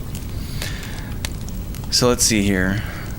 I'm working on a game, Wasted Base. It's a game in 1 month project now. I'm sorry, is this compiling domain right now midway through? Why is that? What? I didn't, okay. Let's just make sure everything is compiled properly and then we're gonna start it and hopefully things just work. We're gonna say that was a fluke. I'm not the one who's wrong. It must be the program. Okay, clearly.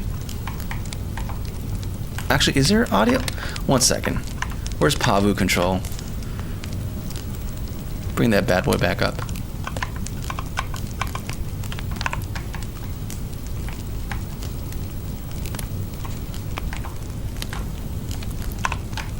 Okay, let's inspect some stuff.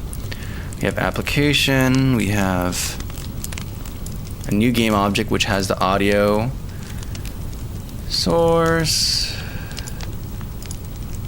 So none of these audio sources are playing. They have, no, this one has engine idle on it. Okay. That's cool. You have play on awake. Oh, it doesn't loop. I didn't set it to loop. Ooh. So maybe it just plays once and that's it. Okay, you know what? But volume's at 0.5. That's what we wanted. So, okay, this is actually optimistic, actually. I don't think life is bad. I think we're actually good. I think we just need to set this to...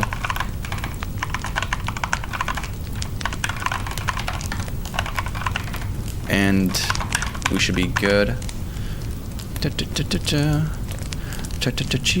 Okay, re-import.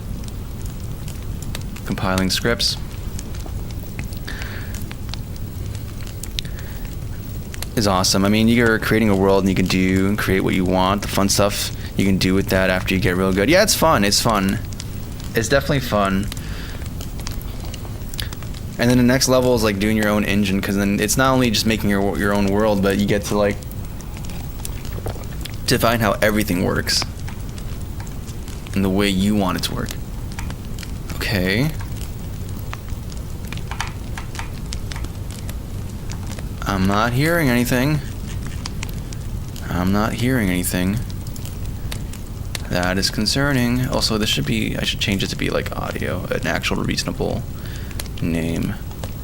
Okay, so we're just gonna nope, nope, nope, nope, nope, nope, nope, nope, nope, and yes. So you set the top, so your play on awake loop, yes. Volume 0.5, okay. The pitch is being changed dynamically, cool. It's not using the 3D spacing, so it should be audible.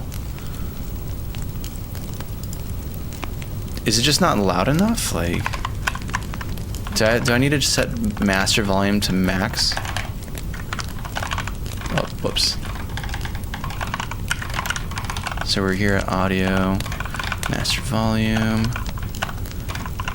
Let's just do master volume at 1 and just see where that takes us. Maybe I was being too conservative with my numbers. Maybe I should have gone way more extreme. Sitting there and hasn't shown it to no one. Blazing. That's... Oh, I can hear it. You guys hear it?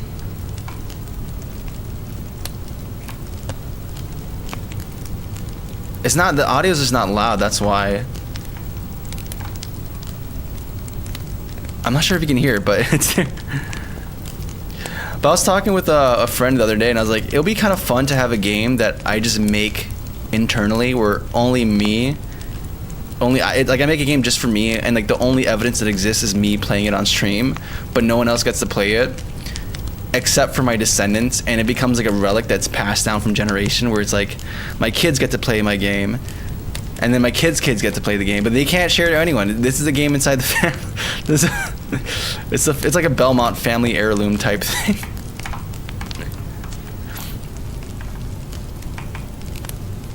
Okay, it's working though. That's actually really sick. Now we just need to kind of correct the audio a bit. I think we need to have some kind of guideline for audio mixing and mastering. I think I had one for Messy Mansion, if I'm not mistaken. So we can just go there or just make a new one.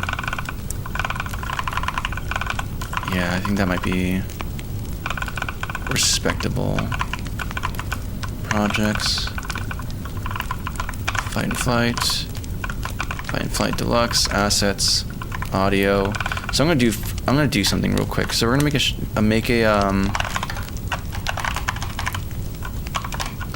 make a document whose sole purpose is to outline the audio headroom levels, like just for the bass mix, and then so we have like music, which I'm not even sure. I think it's just I forgot where I do it to, but I think in general it's like 0.3, negative 0.3 in Audacity, or maybe 0.03. That I think I forgot one of those, one or the others. I think here I prefer to be a bit more extreme with audio, because in general I want to have I don't know, maybe we just make it, you know what, let's actually, instead of hypothesizing, I can either look at the document I used for the other game, or we just try mixing it immediately in Audacity real quick and then go from there. Then your descendants can look at the ancient scripture when they make their own end games. Yeah, exactly. I think that'd be kind of funny. And we have to pass it down to floppy disks. That's the main thing. We can't, either CDs or floppy disks. That's like the only two things. Which, by the way, for this game, I think I want to do a release on floppy disk, or not floppy disk, on a CD. I think that'd be fun to do. I think that we can fit it within 700 megabytes. Let's open the, oh my goodness, this is not reasonable. I cannot navigate my files this way. Okay, we're just gonna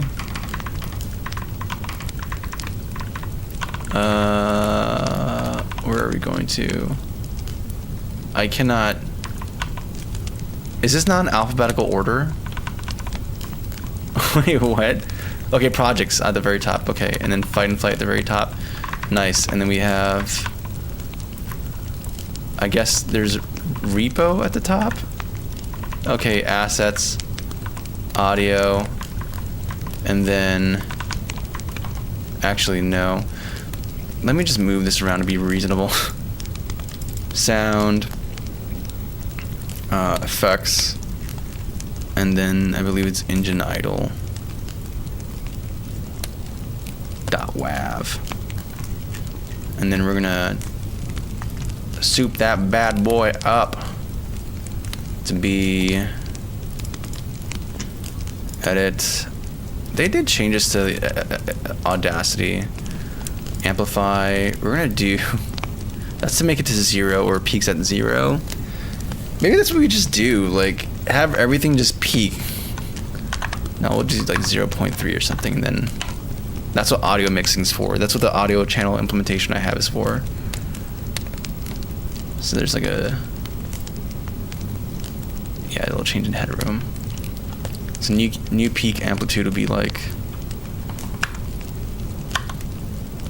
I forgot. Yeah, so it goes down. So yeah, I'm gonna have a little bit of headroom. 0.3 I think is what I usually do. I'm sorry, is this where? I thought I made this peak. Where is the peak? It's supposed to be like very close to the top. I'm not seeing that.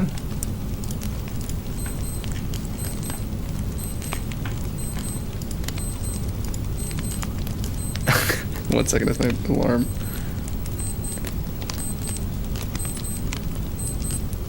Is that my alarm? That's not my alarm. What is that? What? Do I have like some detonator in my room?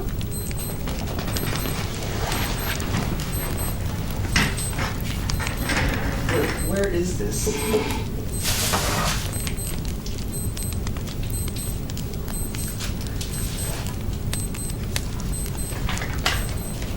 Wait a second.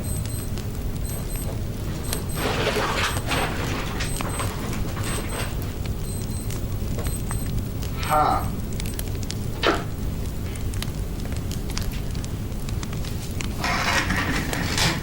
My niece's watch. My niece left their watch here. My nieces left their watch. I was getting scared there. I was like about to say like, hit the deck.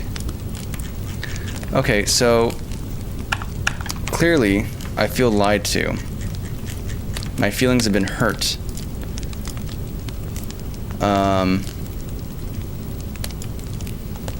And I'm trying to really get a better view of this, but I can't scroll horizontally, or at least I don't know how to. I'm trying my hardest. Here we go. Let's zoom out of the data points. Here we go. Effect. Alright, let's try this again. Volume, compression, amplify.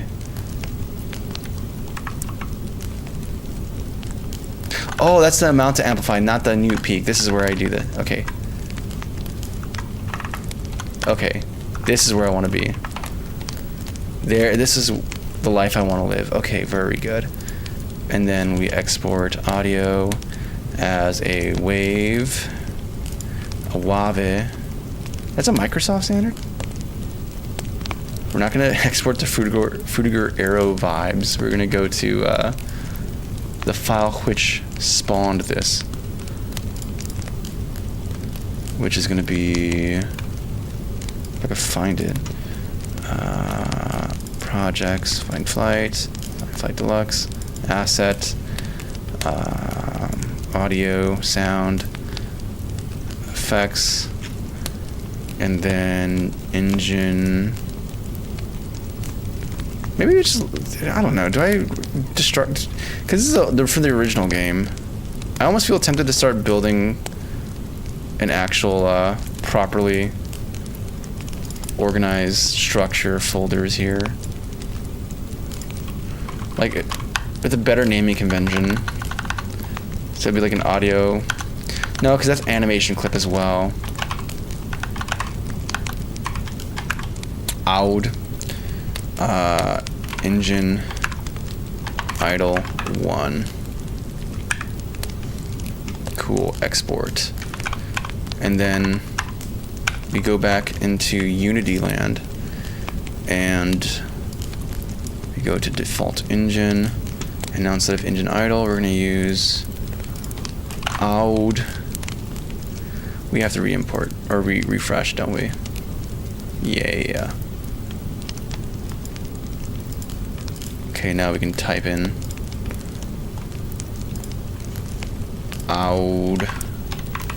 Perfect. And then it should be way louder now. So if my haunch is correct, we keep master volume at 1. We go to the default audio and make it somewhat reasonable. And then we go from there. I think that's how we live life like Larry. 0.AF. Let's do even 75. You know, this, you can represent this audio with quarters. That's great. Okay. Let it recompile. We're gonna run it and see how this works. Audio fungal bumble jumble. Was using it for a few months on my school's Chromebook. Oh, Ubuntu. It's a good one. It's a good one. What's going on, Usama and Kevin Geller? Bomb defuse, yeah, Bendu. We got the bomb defuse. Bomb has been planted, Mikey. Oh man. All right. So, I believe. Let me just re-import for safety. But we're gonna run it. I should now be able to hear the engine very loudly.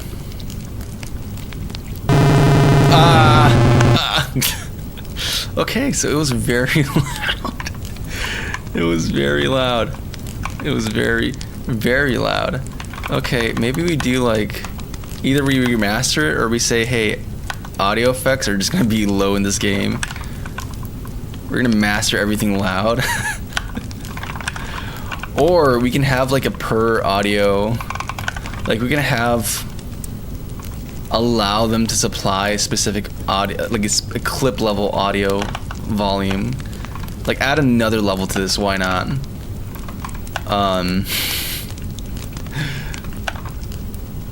Why not, right? Like,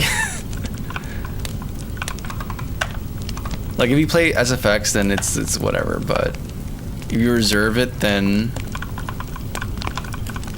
you can assign a level to it, so we don't have to worry, because it's easier to tweak audio volume here than it is to go in Audacity, right? It's easier to make everything super loud in Audacity and then have per clip volume. So maybe that's just what we do. We just have per clip volume, and then when we do compute volume, we actually factor in the current value. So it'd be like multiplied by this as well, because then well, no, this would be like a recursive. If we call this continuously, it'll be like, it would continue to spiral down to 0 or near 0.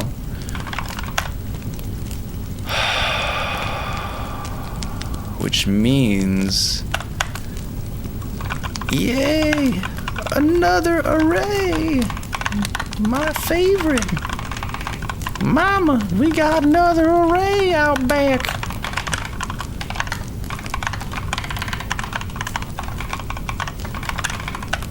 Gee, golly whiz.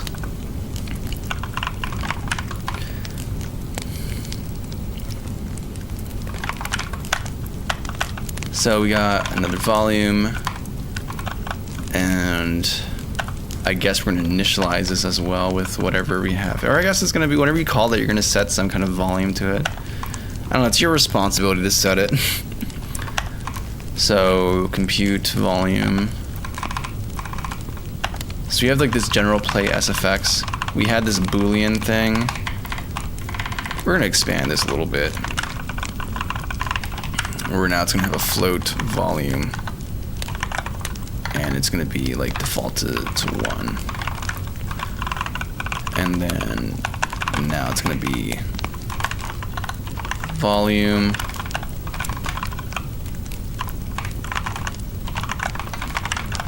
And not only that, but we're gonna set like the clip level volume to this as well.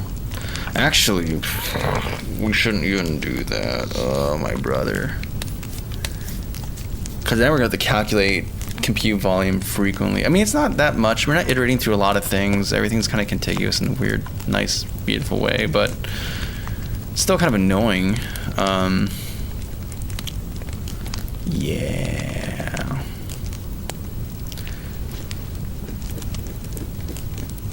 So,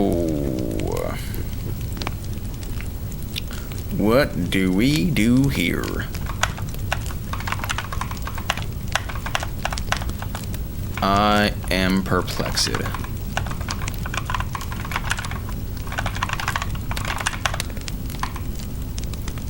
Yeah. And in fact, we can't really like... Because this play volume thing too, reserve SFX. We can't just modify the volume directly in the audio clip. We have to like allow it certain permissions to do certain things.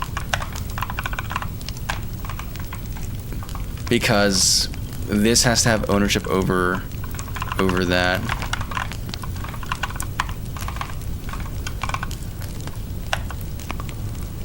Yeah. Which makes me almost feel tempted to like make this be like private in some respect.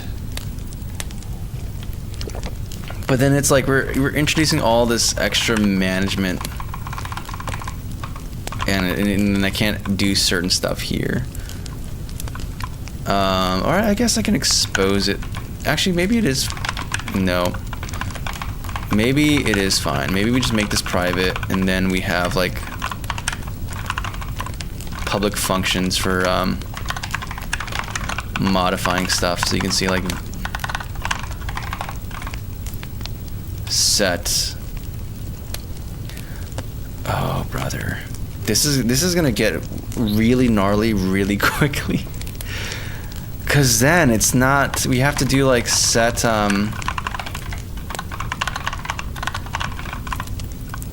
What am I doing? You have to have a thing for like set volume.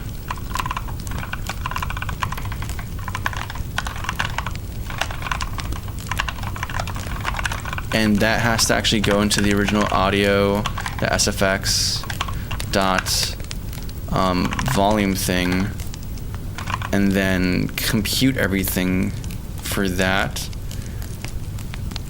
Well, actually, we're gonna set. Okay, we have to do a few things.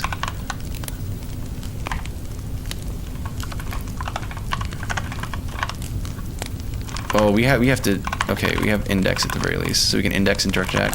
Set that, and then we can directly compute this stuff here, because then we can just do like we can do a little volume equals volume times master volume times channel volume SFX. Nice. Okay, not nice. Let's actually type today. Very cool. You get the idea. So you'd have like these things set explicitly here, and then I mean, in some ways it kind of makes things simpler, because then like you don't have to access. I'm not dealing with this. I'm just assigning things directly. Like I just have to modify this one API, and it does everything that I want it to do, which is cool. And that's kind of the main. And then there's the last one of set clip, which is also of no consequence.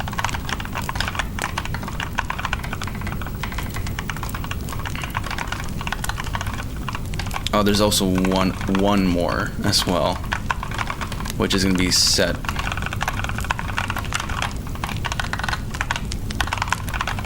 loop, which is a Boolean.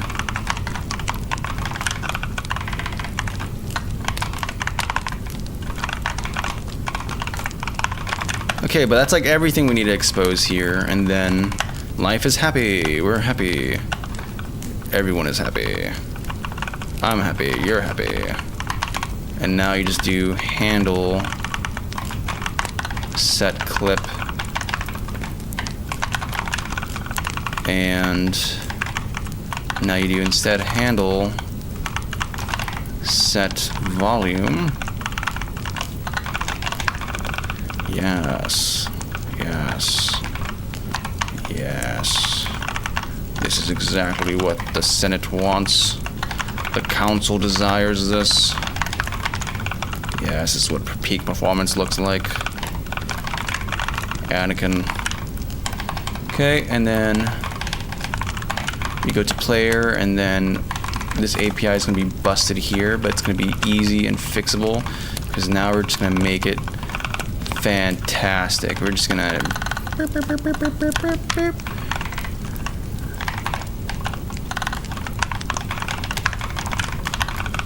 perfect, darling. Perfect.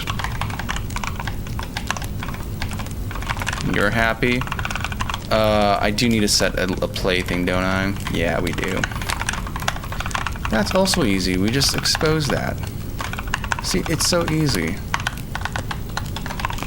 It really is.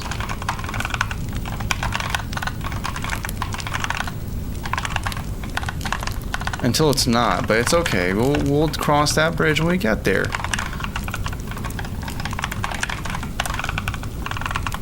Guys, the Library of Alexandria wasn't burned in a single day, right? It takes actually, never mind, it actually was, actually. Either way, just takes a little bit of effort.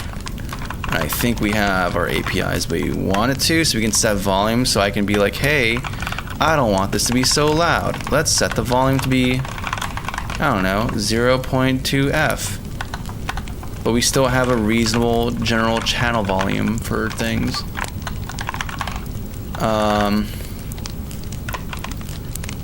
So I can go back to the audio class and change stuff there to be like, hey, we're not gonna make it quiet. Everyone else needs to get quiet. I'm gonna check chat real quick, I'm almost done. We're almost done, I think. So we're gonna go back to 0.75. Let that starter sit like that. Then, are you still angry at me? Who's angry at me? You're angry at me. Well, how about that? Okay. Okay, we're good, I think. Are we good? Okay, I was a little blind there. I didn't see what I was doing, but it felt right. It felt correct. So I think we're good. Okay, cool. Now I can check chat. I'm free from the machine. What's going on, guys? Easy to read. GG's, man. Listening to you code is soothing. I'm glad to hear that. I mean, I'm not glad to hear that the keyboard is giving you a headache, but hey, at least the smooth coding is doing something, man. The retro filter, it's not a filter, it's a real thing, man. It's a real physical deal, dog. Got the whole green and it's a very real thing. Is it an indie game? Yeah, it's an indie game, Prince Keezy. Glad you dig the warmth of the CRT. Great ASMR, just an 8-hour long video with no commentary, just typing in the sound of fire. Yeah, I should probably do that one day. Just a video that's like an 8-hour. I've been wanting to do a game in a single day project where I just like make an entire game from A to Z in 12 hours. But I don't know, I'm kind of, I yap a lot. It's kind of a problem. Like, personally and professionally. The tactile keyboard sounds, the sodium lamp, space. Thank you, Actual Spectre. I'm glad you dig it, man. For a couple minutes, sure. Here you go, Happa. We're gonna be in Greenland for a little bit. On Steam, compete against Undertale and Undertake and Delts. That's alright. I'm not trying to compete. I'm just gonna put on the App Store, Steam, and itch. Oh no. Okay, it's still low. Still a little loud. Let's lower this bad boy down a little bit. Or actually, maybe we have to make the per instance this even smaller. Man, I'm just gonna sell it for like $1.50 or something, or $1.49 or, you know, something like that. If it sells, it sells. If it doesn't, that's all right.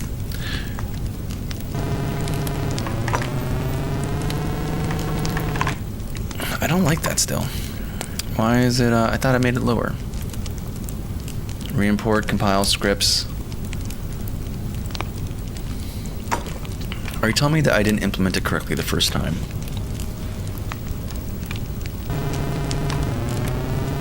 Okay, let's test something. Let's see if my thing is working correctly. I'm gonna set this 0.1. This does this. We set the source volume to master times SFX volume times local volume.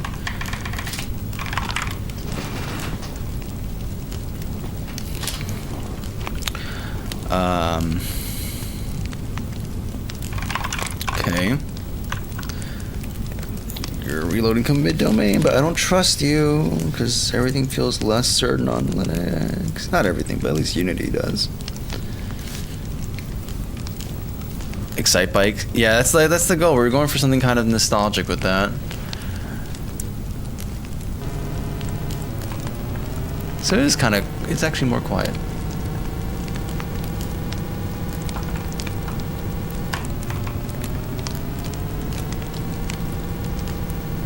Okay, this seems to work pretty well.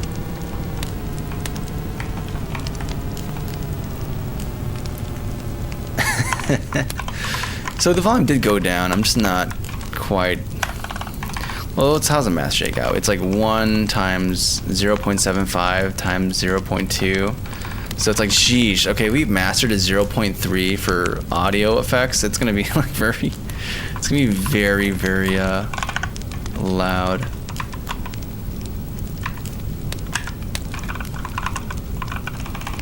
Oh, it's not even 0.2, it's like 0.1. I'll make this like half of that. I mean, it's good to know though. Taser jump scare. Yeah, I'm sorry, guys. Yeah, I made the sprites too, Prince. Yeah, all the art, audio, music.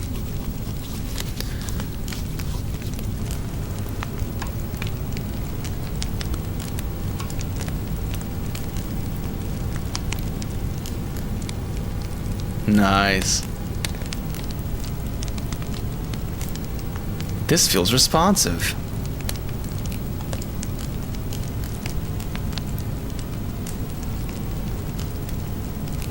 Yeah, there's stuff to fix, but we'll fix it eventually. Alright, did you enjoy the green screen?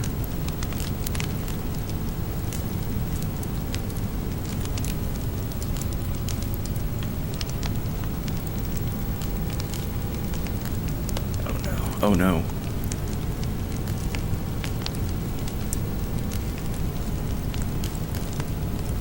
Yeah, we're going to have to do like a generation thing for the coins and whatnot, but we'll do that eventually. I almost want to rewrite the collision system to be driven based off the map, because I think it's simpler to index into a buffer. It is simpler to index to a buffer and quicker versus like iterating through all these game objects for collision. I mean, the game doesn't really have performance like issues, even on the cheap $40 mobile phone, so that's cool, especially for this intensive thing, but I still rather make something that's pretty performant than not, you know?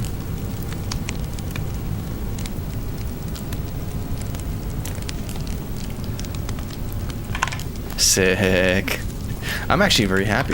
Let's commit this, because it's actually sizable work that was just did. So where does a gamer go to this? Okay, so we had we're gonna go to here. No, we're gonna go to projects. Find flight assets. Actually, we can just do it here. Do you actually import anything? I can't do that there. I have to actually, that's fine. Oh, it did output here. So if I clear,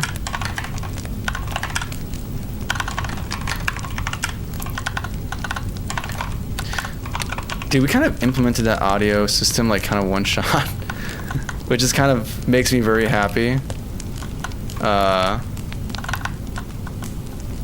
Okay. Why is things wrapping around in such a weird... Why are you being weird?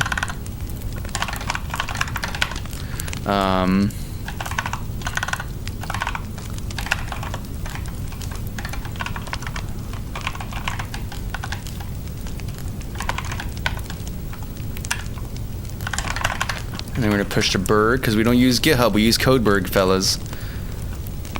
Codeberg or bust. Git push Berg. What are we gonna do? Git push Berg. Master. Yep, because we don't. Best practices is for paid work, right? Or that's for day job. This is after hours. We get to be gnarly and just be just wildly very irresponsible. Who's gonna stop me? I gotta say, Audacity looks super cool in this UI. If I'm gonna be real with you, it actually looks really sick like this. This definitely feels very Fallout, especially if I dial down like the brightness a little bit. Like it looks way more Fallout like this. Like we're just playing. This is just Fallout right now. We're just playing the game as Fallout. Tab in between the keyboards. Yeah, it is LHDA. That's good observation. I got a nice little Intuos tablet. I've had it since like, geez, almost a decade, or actually a decade at this point. That's kind of insane, and it's been good to me. It's treated me well. Done a lot of art. Life's been good, man.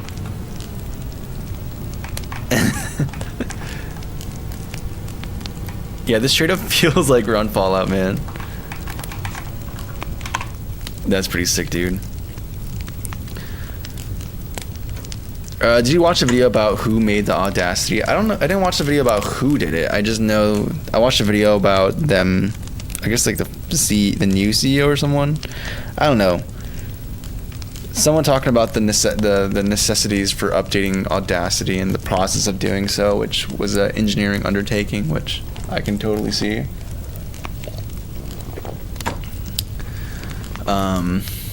And makes me very grateful that I'm not the one undergoing this. You know, honestly, I'm not gonna lie, having it in green mode was actually kind of very nice in my eyes. I'm gonna be honest with you, this actually feels very this actually feels quite nice, if I'm gonna be real with you. Let's go to audio and actually start implementing the I might have to make this like a public partial class and then break this stuff in their own individual files, because like some of this stuff is so, I don't know, maybe just keep it as a giant file and just say it's fine. You should not be public though. In fact, none of you should be. Oh, except for you. Wait. We have a volume. Okay, because yeah. Oh, it's not great when there's errors, because I can't see the errors, because everything is just green. Yeah, we have a bunch of errors here now. Yeah, that'll do it. Okay, so I guess I can't disappear to green world yet. It was a fantasy, but my fantasy regardless. I'm just gonna change this to volume. Like we all understand what it represents.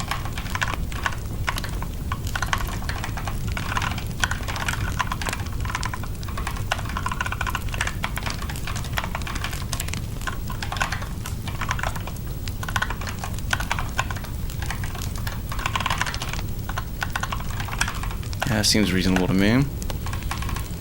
See no arguments here. There's one more person who's mad right there, but you're gone. Oh my goodness, that just quickly spiraled.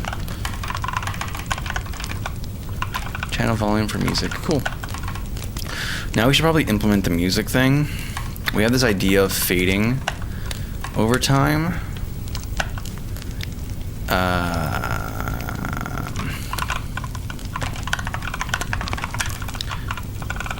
And this is where things fading over time is like where things get weird. And I'm gonna have to think about it. Like we're probably gonna have like some kind of static disposable.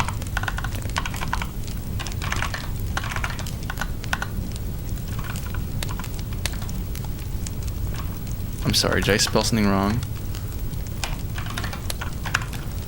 Transition observer.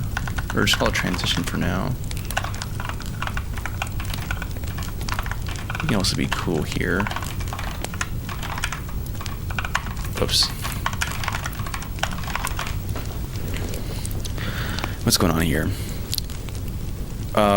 Were you donning this setup? I don't know, about like 4 months, honestly. Like, you can go through the history of live streams, you'll find where there's like a stream that's like, can I code and play games in the 90s? And that's where this began.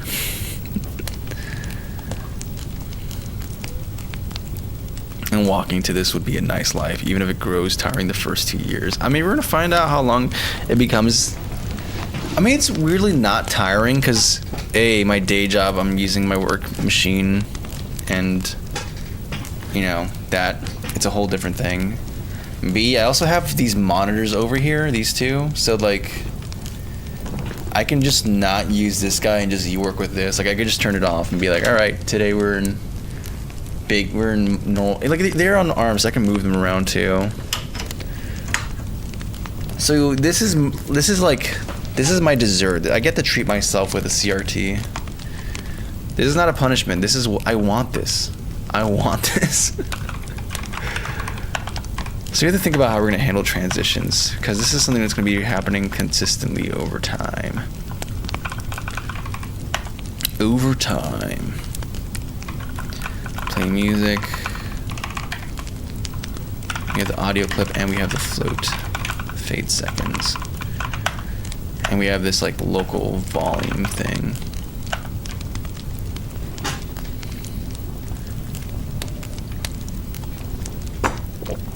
Okay. Now I'm using C# right now, which is cool. I like C#. One day I'll go back to my C land and be happy, extremely happy. But we're good in C#. C# is nice. Versus reality, things that don't properly realize, and that devs who try to cover get wrong, in your opinion. In terms of what? Expectations versus reality. I really don't know, man. I think that just a general thing is that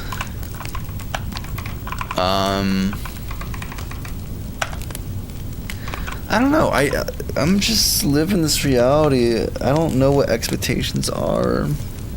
I think the thing I see a lot in comments are like, "Hey, how do you get money programming?" And it's like, I don't really know. Like, that was not the motivation. I mean, it's kind of the motivation, but also like not. Like, actually, no, it isn't, because for the most of my time programming, I've just been doing it for fun, and then, you know, the ability to use it for work was kind of thrusted upon me. And I was like, oh, I'm not going to turn that down, an opportunity to do this. But that's like predicated by me just like, and not only me, like most devs I talk to, they just started programming for the enjoyment of it. And that enjoyment of it is what motivates you to keep going down that path and delight in every single discovery and knowledge you learn and integrate. And I think having that is what opens the door. I'm sure there's people who are motivated purely by money and have gotten programming jobs, and that's cool, but I don't know. I'm not sure how like I can't envision doing a day job that I hate or is a chore or just not. Like, I've had jobs like that. I've worked normal jobs. And it's like very draining in a very specific kind of way. So like, especially programming, that's like kind of takes a lot of mental real estate. I don't know how someone can actually just not only achieve their required work in their job, but accelerate and stay up to date learning and growing as a programmer if they don't actually enjoy it. I think that's like the main thing. Draco, it's good to see you, man.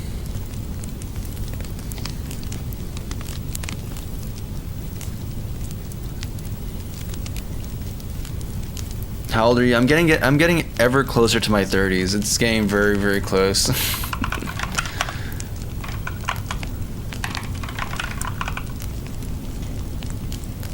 Yeah, exactly, Actual Spectra. Like, keep in mind, like, in life, the most valuable thing isn't money, right? It's time. Like, as you get, like, older, you start realizing that time is far more valuable than money, because unlike money, you can always get more money. You can't get more time. So think about it, right? A job, you're spending minimum 30, 40 hours a week working this thing. That's a sizable chunk of your life. And to have a sizable chunk of your life be something that's not enjoyable or enriching to you in some form or fashion, that's not, I don't think that's great, if I'm going to be honest with you. And, you know, I don't think that really is conducive to you growing in your trade or skill set. I mean, there's a thing you could do where you say, hey, this is my lot in life, and I'm gonna, like, what would have to happen for me is if I'm doing something like that, right, I am going to have to shift my identity at some fundamental level to be like, okay, this is my lot in life, I'm going to identify with this, and if this is what I have to do, we're going to get the best I possibly can at this. Because that's how I start imbuing impersonal intrinsic meaning into work that may not even be personally fulfilling, right? Or at least on the onset. Like, that would be what would have to happen for me to deal with that.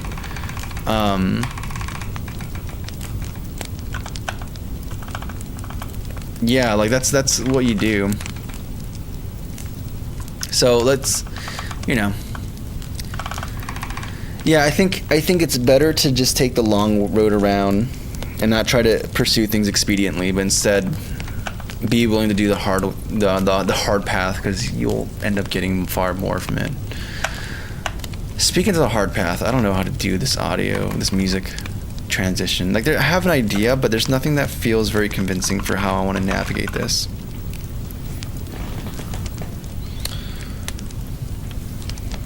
But yeah.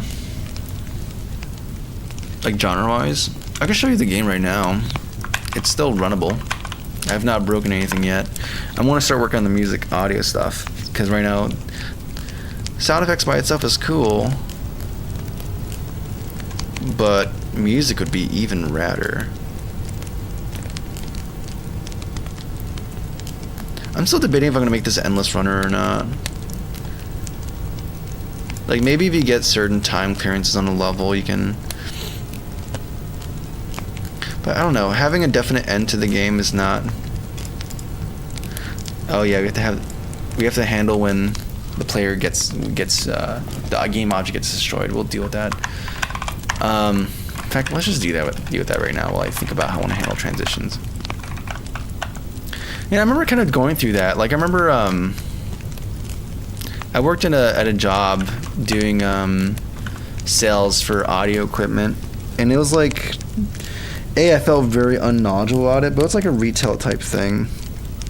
So I was like, all right. I made it my thing to be like, okay. I mean, it kind of sucked because, like, I stopped doing gaming and game development during this, and programming. I almost quit programming entirely with that shift.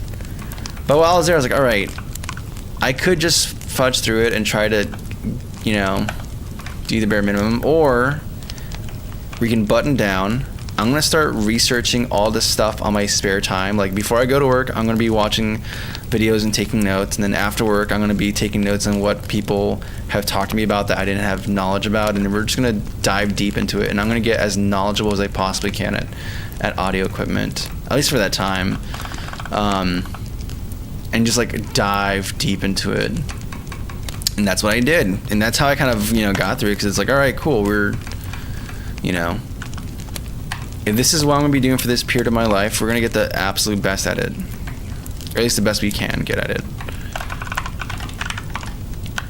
And that was very that was actually very beneficial for me. But like that's just how I have to like rationalize things to be able to. Cause I think throwing in the towel is kind of soul crushing in a weird, at least for me personally, it's kind of soul crushing. But I think I'm a particularly prideful individual, so maybe that's just a character thing.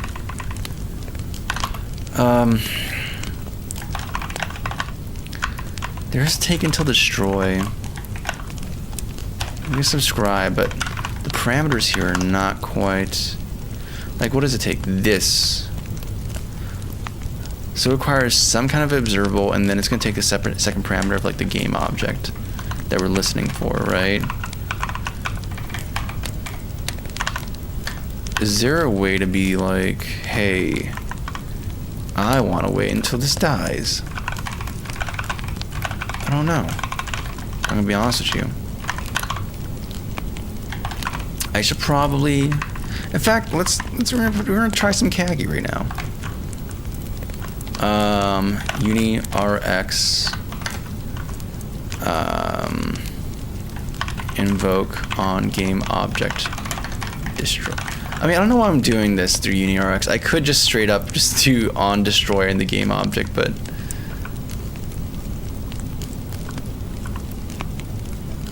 so the first thing's like a GitHub. Like searching up UniRX stuff on Google is terrible. If you guys remember when Google was good at searching stuff, try out Kagi or Kagi, Kagi. It's actually a really great search engine that's like filters out AI schlop.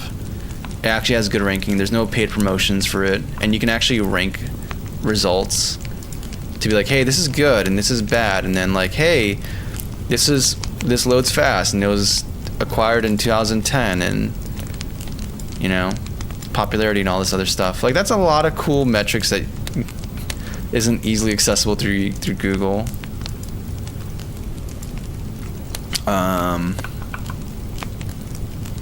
Yeah, there's the on destroy for Unity scripting my stuff.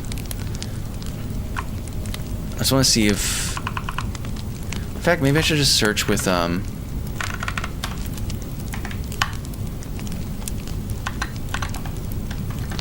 take until destroy and then look at examples of this.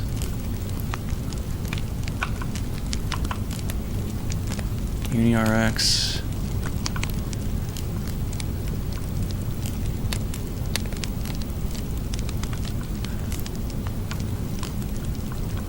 Yeah.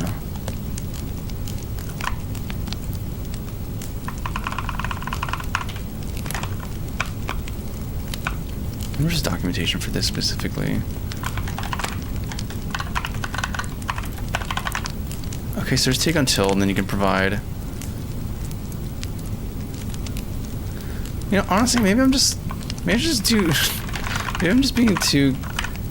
Just do on destroy. And just do it that way. And then just have engine audio. Or actually do audio, SFX, release, and then provide all the audio handles. And just do it that way.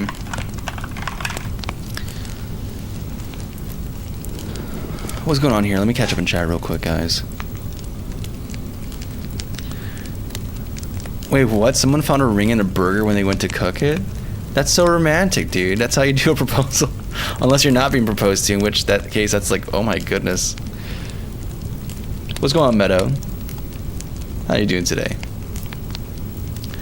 Into search engines. Unfortunately, the amount of AI and general surveillance made me paranoid. Yeah. Well, that's what I like about Kagi. It's like a paid-to-use platform. You can use it for free, but you get like 100 searches per month. And then you can do like $5 per month. That's the thing I like about it. It feels like I'm not being used, but rather it's a exchange of goods and or services, and I like that. I respect that. I'd rather reward things that provide good, honest utility with good, honest, cold, hard cash.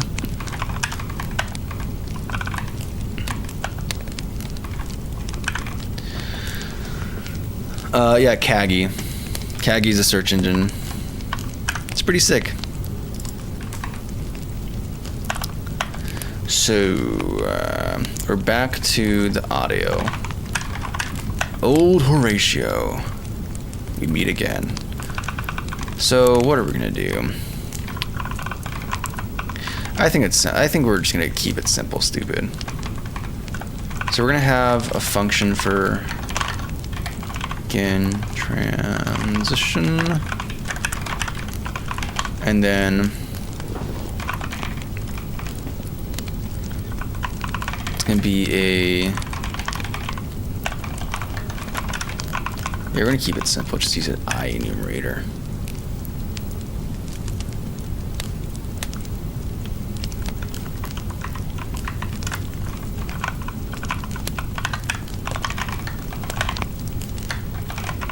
Just do something like this for right now. Oh no, it's a yield break. My bad. And it has to be static. And then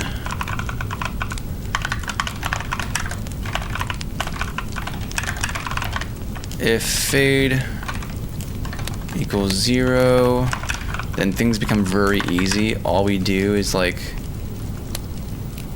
it's like a hard cut. So we're just gonna do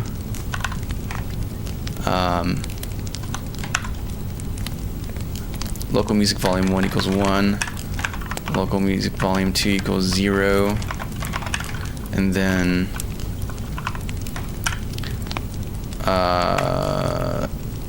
yeah, music 1 that's equals music 1 clip is going to be equal to the clip we have here.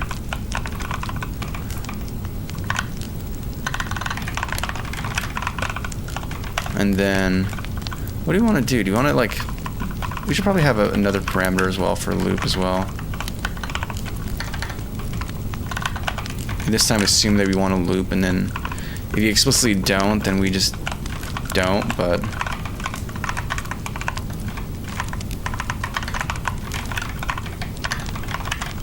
cool. So we could do this stuff. Actually, let's do this.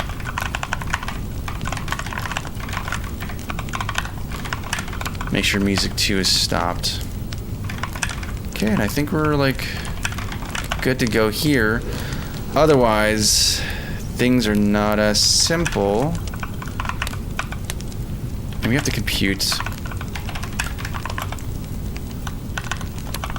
volume, which is a simple thing. Yeah, just compositing that stuff together. So that's easy. I'm sorry. Okay, yeah, we're good, we're good. Otherwise, we're gonna do transition is gonna be equal to observable from coroutine, and we're gonna provide the coroutine begin transition. Just not even begin, just do the thing, dog. Just do the thing, dog.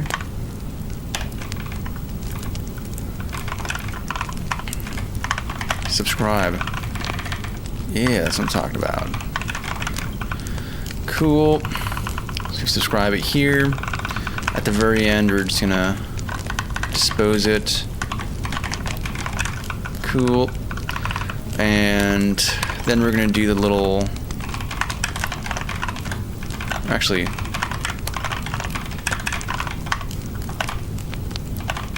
while true, yield. Turn null. And we're gonna start doing some like inverse linear interpolation stuff. So we're gonna do like float progress equals 0, and then what are we gonna do? We're providing the number of seconds we want to fade from. So let's actually take that as an input parameter.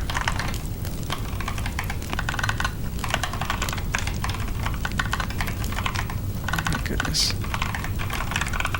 Okay, you're gonna be mad until I provide that. That's simple. That's elementary, my dear Watson. Elementary, my dear Watson. Though I think you have to become that now. Does that make it synchronous by accident? No, it's gonna be good. It's good. We're good. Cool. So we do stuff in there. Is it Tarkov 2.0? I never played Tarkov, but I've heard stuff about it.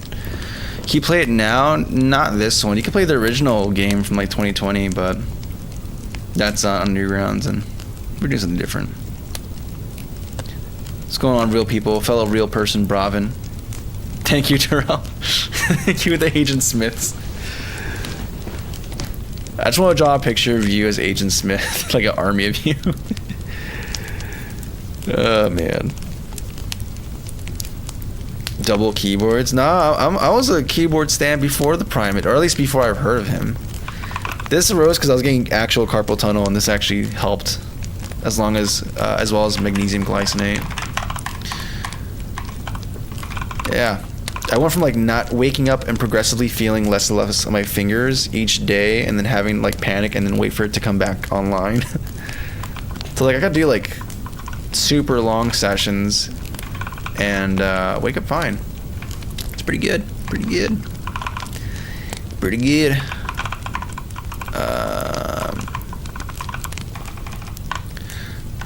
gonna have an elapsed time. This is actually elapsed time seconds. Okay, and then what are we gonna do? We're gonna start doing our interpolation, which is gonna be float p equals elapsed time divided by duration seconds. Okay, cool. And then we're gonna do music 1, or actually local volume. We could really generalize this out to like, there's no need to though, that's the thing. There's no need to, like I could, but why? There's no time in this game where we're gonna have multiple song tracks that need to transition back to this. Like we're not doing anything fancy, no F mod level dynamic audio. It's just a simple guy. I'm just a simple dude. Ooh. There is something important though, which is that we have to figure out which track is currently playing the stuff. Because if we're transitioning from music volume 1 to 2, then this should be that. What we could do is do local volume 1 and then 1 minus local music volume 1, and then because we should only ever have one or the other, initializing like that, so we could, this is gonna like ping pong between them if the math checks out. And in that case, I think everything's gonna be hunky-dory, right? I kind of like it like this actually. Right? Is this how it's gonna work? From current music volume to 1 minus inverted, and then yeah, like we're enforcing there's an inversion happening. We're gonna have a thing where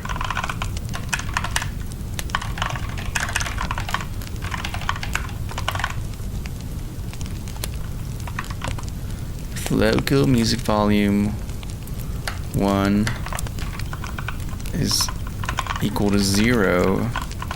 I really don't like this actually.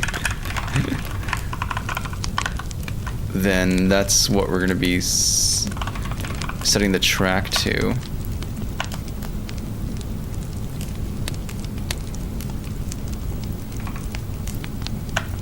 right. What those last two do, sir? What last two? Thank you, Ables. Can you send me a link on mobile to be able to see this actual game? You can go on newgrounds.com. Search up Trixelbit. Or I think the link should be somewhere. I think there might be a command for that. I can't remember. Yeah, I'm using Writer right now for C#. What does lerp do? Oh, deadlock. My friend, my companion, my compadre. Lerp is only the greatest math function to ever exist for game developers. I mean, I'm sure there's other, applications that nerds use, like, I don't know, to save people's lives or something inside nuclear reactor powered spaceships. But for us doing real work, making video games, lerp is a fantastic function. And the parameters is that you have usually 3 parameters. Actually, usually only 3 parameters. You have your starting value, your end value, and then a p-value that interpolates between it, right? So in this example, if we have like lerp 0 and then lerp 1. In fact, let's make this distinct. Let's say the first value is, we're starting from -10 and then we're going to 10. And we do like a lerp value of 0.5. Then it's going to return a value of 0. Because that's a midpoint between -1, -10, and -10 and +10. And if we do like 1, then you get 10. And then if you go in between there as well, like 0.75, then you get 5. Am I dumb? Am I being dumb? No, I'm not dumb. I think it's 5. Yeah, it's 5. I'm just making sure. So like this p-value interpolates the value between your 2 anchor points. Now this is cool for like, a number or something, but it's not just for numbers. You can use this for things like colors. So you can have like, in shaders, you do this all the time. You have like color A and color B, and then you do a lerp between it, and you can smoothly transition and mix between one color and another color. For fog in the atmosphere, I have this shader right here. So this is like GPU code. I'm lerping between the actual base color of the material and the fog, and the p-value is just like the distance divided by a max threshold. And like the further away the object, the distance the object is, the more the fog color gets represented, and the closer it is, the less the fog color gets represented. So it's like application for color. You can use it for gameplay logic. I use lerping to make objects not stop immediately, but instead smoothly stop to go to a stop. Or even like with the gameplay movement, if you look at the character is not starting at just a set velocity and then stopping at a set velocity or direction. There's like a little bit of a transition in between these different things, these different like velocity inputs from the user. And that's like the beauty of lerp. That's all being done by lerp in the logic. So lerp is this fantastically beautiful, helpful, useful thing to use. And like, brother, I remember there's a specific game jam where I learned about this. itch.io. I think like Trixelbit was or I think it was Trixel. That was like my game jam. Yeah, I have to like Google. Does Kagi find me? Let's see, Trixel itch.io. Yeah, it does. Yeah, I have a bunch of goofy games in here. Why is it not showing in the library? I have a fantastic library of game jam games here. This one. So this game, what was it? It was in, when did I do this game? Does this show the information of when we published this? Or when I published it? Released when? When? How? Whatever, it's like 20, like 17 or something like that. Yeah, 7 years ago. And this is like a friend of mine showed me what LERP was, and then I was like, oh my goodness. I was like, oh my goodness, I can have the character's arms move in a very fluid manner. And it's like the coolest thing ever. It's like so freaking cool. Like it was sick too, because I wasn't even planning to make anything for this game jam. I was there to kind of like help out with other teams, but then I did this on the last day, and oh dude, it's so freaking sick. And the movement of the arms, that's just lerping, baby. That's just lerping. That's just lerping. Each arm link is lerping to the last one. It's great, man. So yeah, lerp is a fantastic function if you haven't tried it at all, and I'm telling you, it's gonna level you up, man. I will do free work if you need anything. I like doing I'll keep that in mind, man. Yeah, so actually I'm using my own lighting model. Everything you're seeing in this game isn't using Unity's lighting model at all. I have my own one I did. It's less like apparent here, but let me show you. I'm not using any Unity lighting components whatsoever. I have my own lighting system for reasons. So like, if you look at the character sprite, there's like a rim lighting effect that starts appearing. And that's not like through normals, that's like normal maps. It's through the fragment shader and the character sprite. Can I zoom in a little bit more? But you get the idea, like the fog, the cast shadows. I'm not gonna use it in this game, but in Messy Mansion we're using cast shadows, and that's all my own thing, man. We're not using Unity's shader models for stuff. Oh, got him. Even here, this is my model, not Unity's. It's nothing crazy, but it's cool to be like, hey, the way we're drawing stuff is not with Unity's out the box stuff, but our very own thing. So we can like, we have freedom to make a lot of decisions and changes and whatnot. And I want to do some more research on stuff. Like I'm doing things to be like, I'm making a very goofy looking model, but it'll be kind of cool to try venturing eventually into the realm of more photorealistic and physically based material stuff. Do you have a stream schedule? Usually Monday, Wednesday, Fridays, but the timing of when I actually do it is very inconsistent. How it works in the code? It's your house, man. Every code base is your house, and you just know where you put stuff in your house.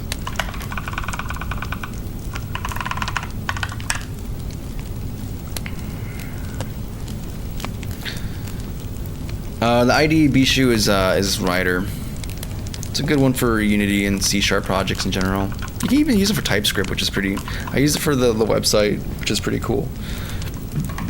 Excuse me. So you have these two kind of lerping. That's rad.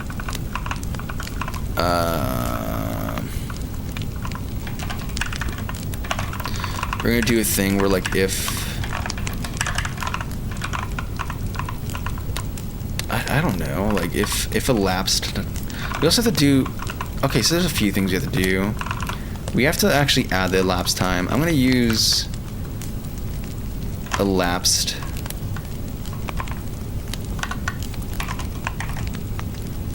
time plus equals time dot delta time for this. That should be fine, I hope.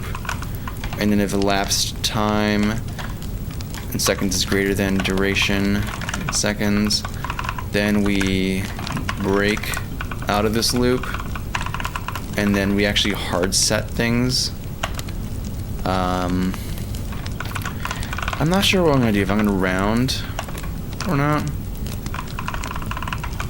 Like, I'm assuming things should be interpolated correctly, but part of this is figuring out how we're gonna do the handoff of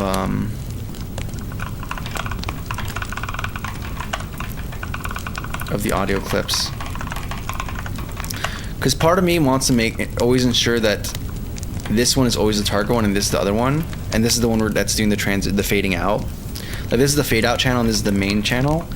The thing is though, we have to have a way of, if we enforce that, we have to actually manually set the audio clip, the volume, like all the state of this one to here, so it feels seamless. And I don't feel like guaranteed that it's gonna be seamless. Like we can implement and try it out, and maybe we just do it, and it's fine. Because maybe that'll make life simpler and easier for everyone involved. If it does feel seamless. But yeah, I don't trust it. I'd rather just keep track of which one's the one that's the main one, and then we just kind of you know, we just kind of swap the thing accordingly.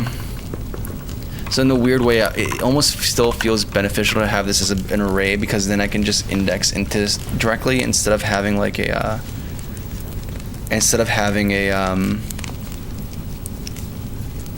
manually set thing.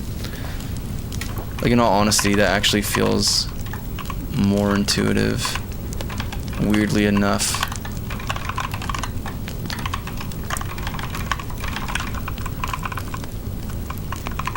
Of course, there's no type inference here, which I guess it makes sense because you don't know. Oh, this is a concrete thing. God, whatever. And then this becomes more simple because then it becomes static.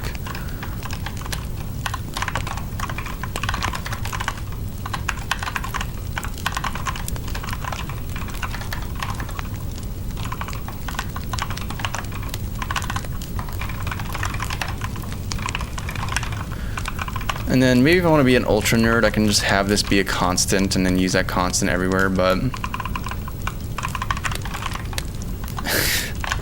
we're gonna do the thing. We're doing the thing.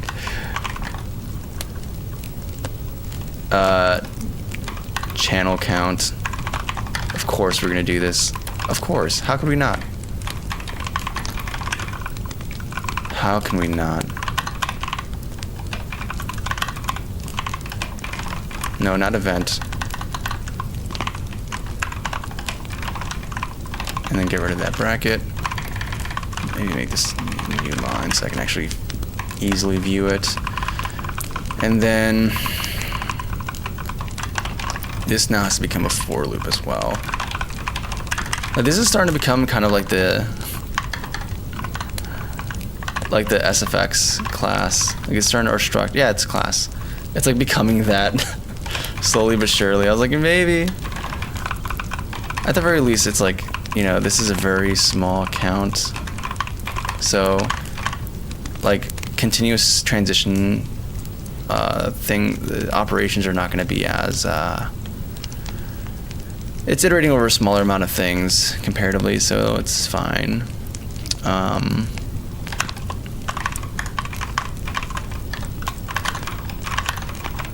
Oh my goodness. Okay, so we iterate through this. Cool. And then what we're gonna do is have like the active channel. Like that's what we're gonna do. That's how we're gonna solve things. Static int. Maybe like last active channel.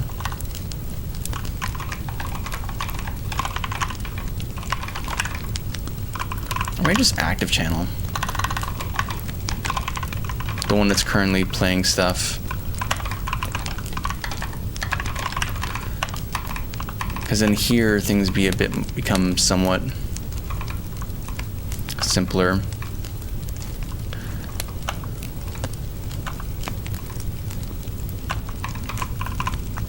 Because we can enforce this. Like this is still fine.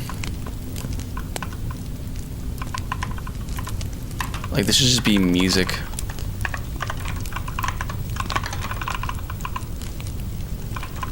Or volume.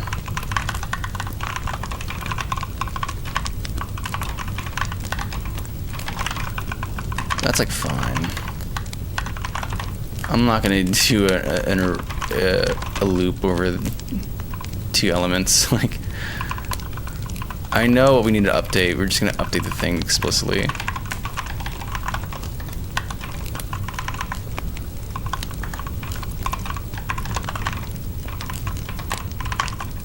Oh my goodness. Thank you.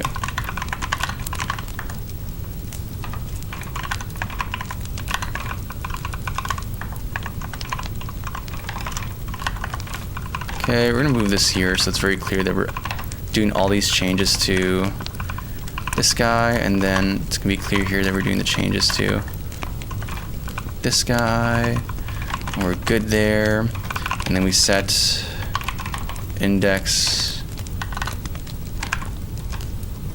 active channel to 0 because that's an index that's active here. And then here there's a bit more information to go off of now. Do we just do the iteration? I don't even know. What's going on here? And his IDs. Yeah.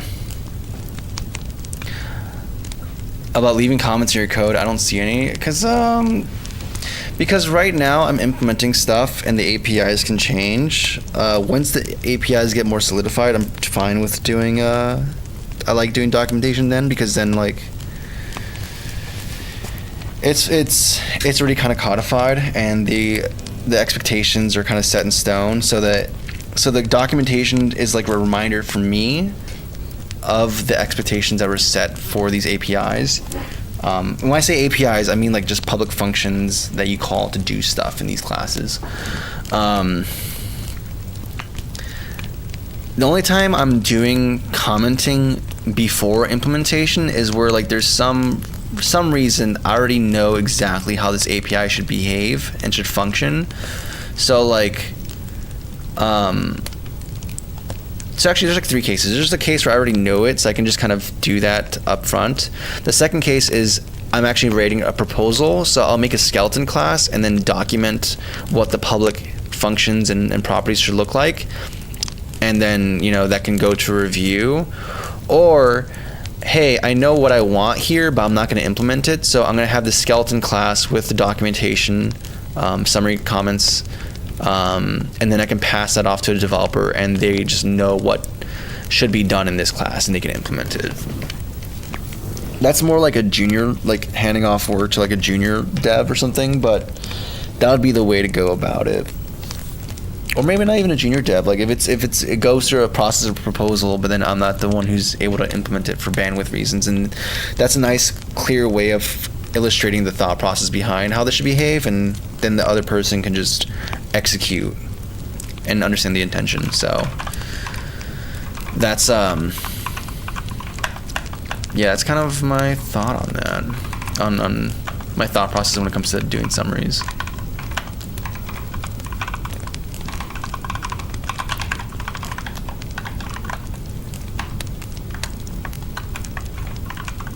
Hopefully that provides some kind of insight.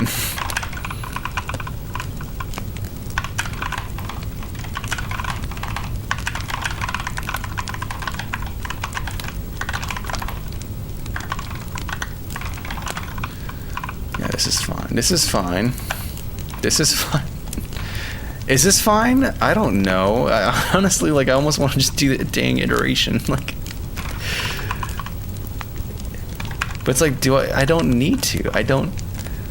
Just unroll it. Stop being lazy, man. Just copy and paste your dang code rule.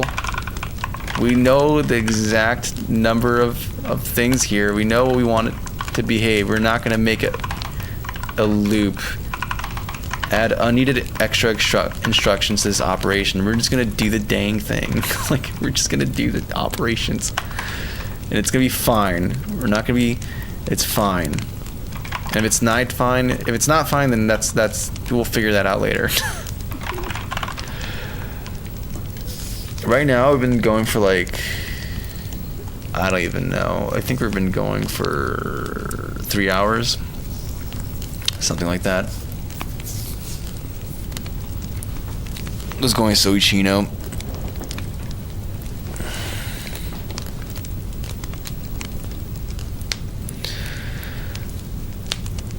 What noise? Like the fireplace? Thank you, Yorichi.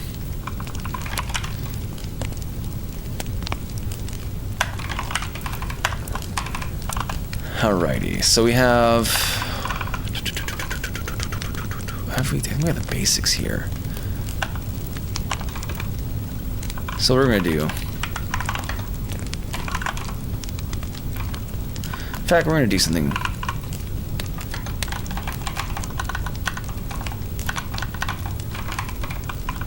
We're gonna do... I don't know, what are we gonna do? I list options, but I just don't... I don't know... They all feel a little... There's like some level of jank. Maybe I'm overthinking it, and it's actually just gonna be fine, and I'm just being paranoid. So I'm thinking we can do math F round, but I'm thinking in the case of like if it's a small transition value, and if it's like a delta, like a really large delta value, then like we can mess that up. So I want to have some kind of deterministic way of saying, hey, this is what the target values are going to be.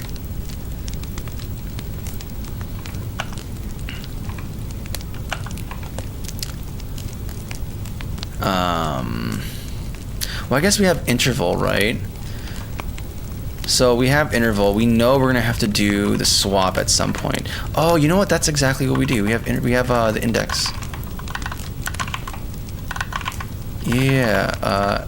Active channel equals. So it's like either 0 or 1. So we want to flip it. We just do 1 minus active channel. That's kind of all there is to it. So if active channel is 0, then it becomes 1. If it's 1, it becomes 0. Okay, perfect. Flip index. Cool.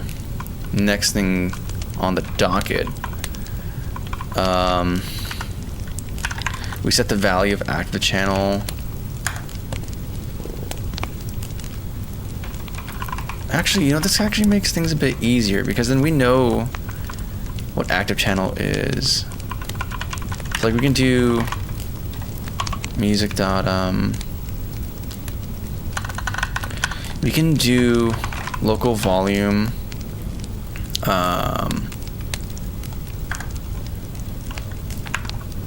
active channel equals 1, and then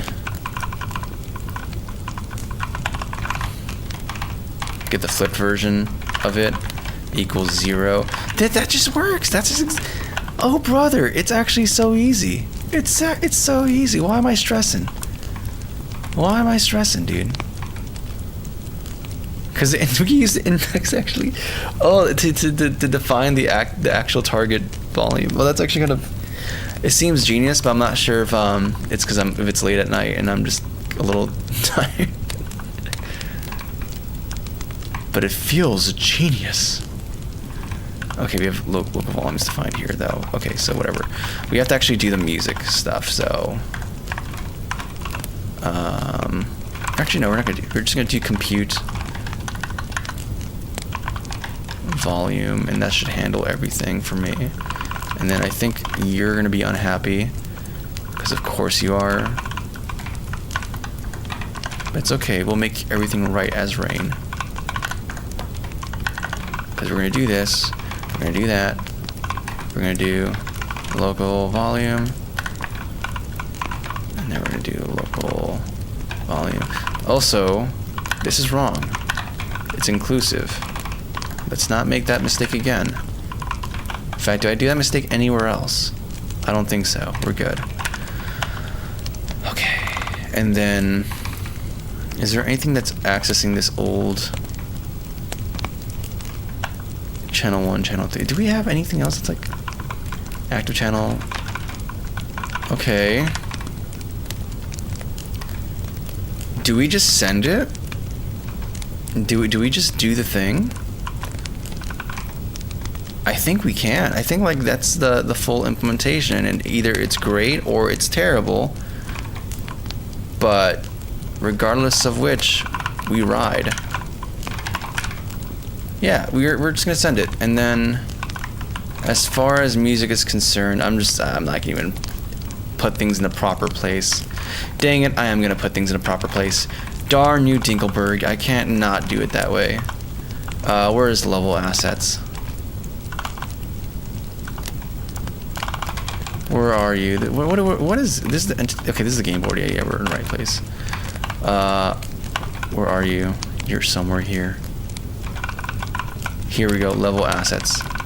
You're gonna have something extra in there. You're gonna have an audio clip for music.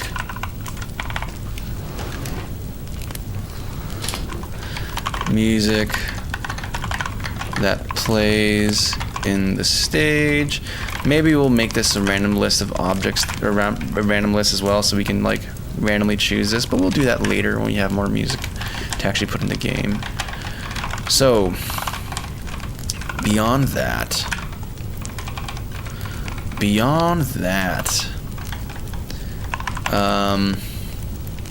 go back to the game board manager. We have more things to do here. So we're gonna test this fading in thing. So what we're gonna do is on start, we are, okay, here we go. We're gonna do we select the levels at all? Where do we do the selection? Path gen. Where does this happen?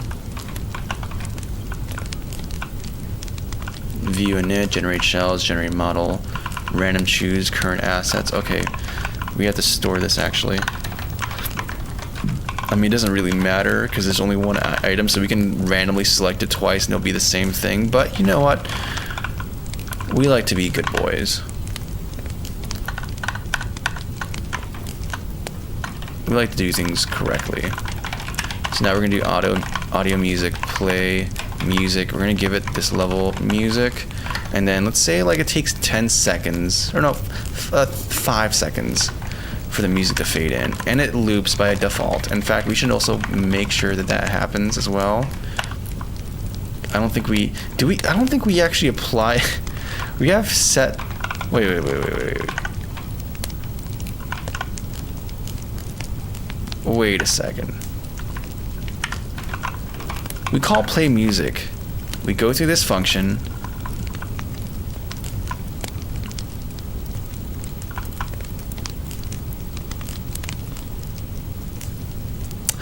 We could just,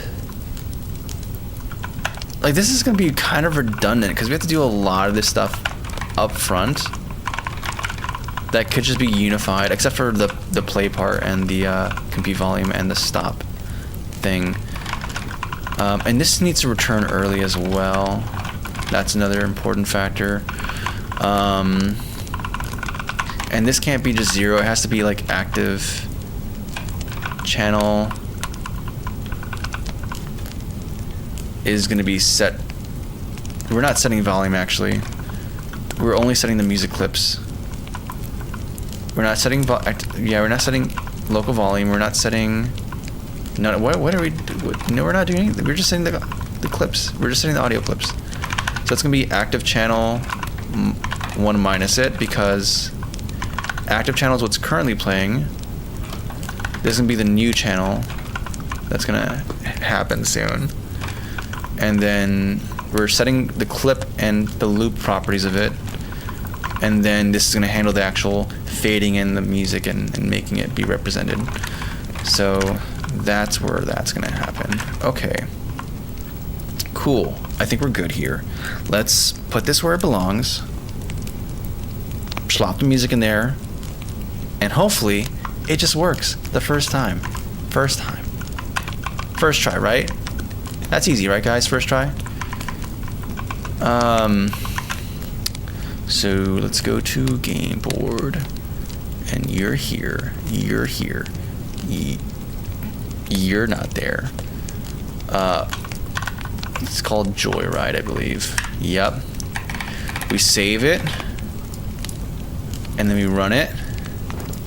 And either I am the happiest man in the world, the greatest programmer ever,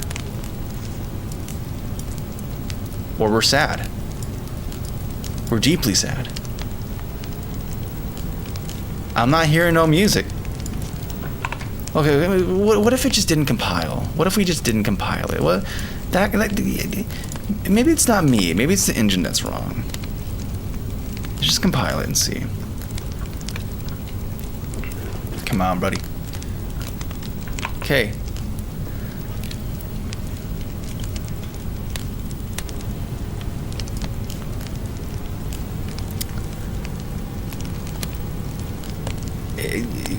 I'm not sure if 3 seconds passed yet.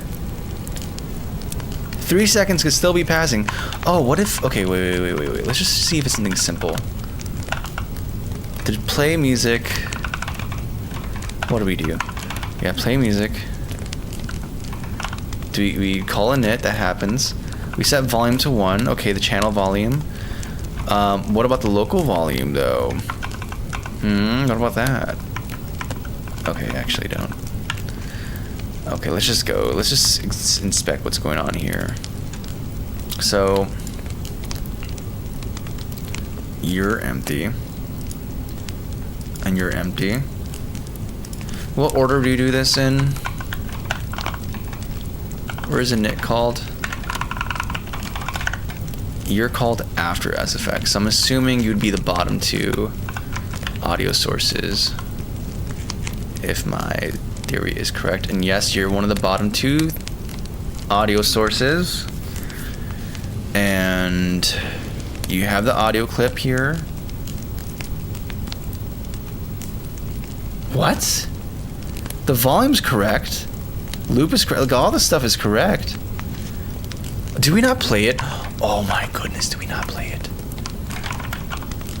That was the thing. We just didn't play it. Oh my goodness. Okay. Okay. That's just what we need to do. We have to play it. Okay, hopefully that's just it. That's all we need to do, and it's just gonna work. All right, ladies and gentlemen, this is the one. This is for all the beans.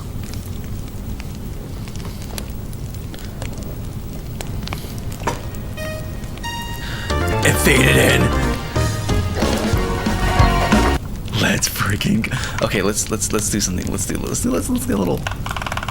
a little, you know, a little saucy with it, shall we? Let's do a default value of like 7.5 F, and let's make the transition happen slower so you can really hear the music fade in and out. Just really hear that fade in happening. 10 seconds. 10 seconds. Okay. Re-import. Guys, did we just implement an audio system in like one stream, 1.1 stream? Because we did the outline in the very end of the last stream, but I was too tired.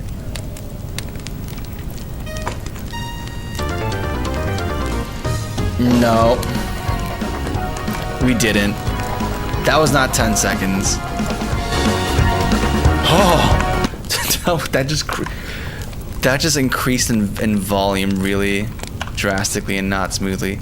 Just kidding. I'm a fraud. We didn't actually implement it correctly. So where did it fall apart? Where did it fall apart? We have our durations we take in. We pass in this. Why are you mad? Is it because of a naming convention thing? Okay, it's a naming convention thing. We can ignore those. Those aren't real. They're fake. We have this. We have the case where if elapsed time is greater than duration seconds, then we break early and we break out of the loop. Otherwise, we calculate P, which is elapsed time divided by duration over seconds. So yeah, that's like target duration. Okay, that's cool. What my hunch would be is that these are wrong. So the volume remains the same, and then after the 10 seconds, it snaps to its actual target value, which means this is all garbage. Actually, I don't want to delete it though. So let's just get some things in order, right? So what are we doing here? We're saying active channel to 1, and so this is assuming that the active channel is set before this, right? Before we enter this function, we do the little change up here. In fact, you know what? Well, let's just consolidate everything. Let's just consolidate. I like consolidation, all right? Maybe not in big businesses, but hey. Okay, you know what? Actually, I don't want to, because then we're gonna have to add a bunch of parameters to there, and I don't want to deal with that right now. So okay, we're assuming that now this is active channel. The index has been updated to be the act.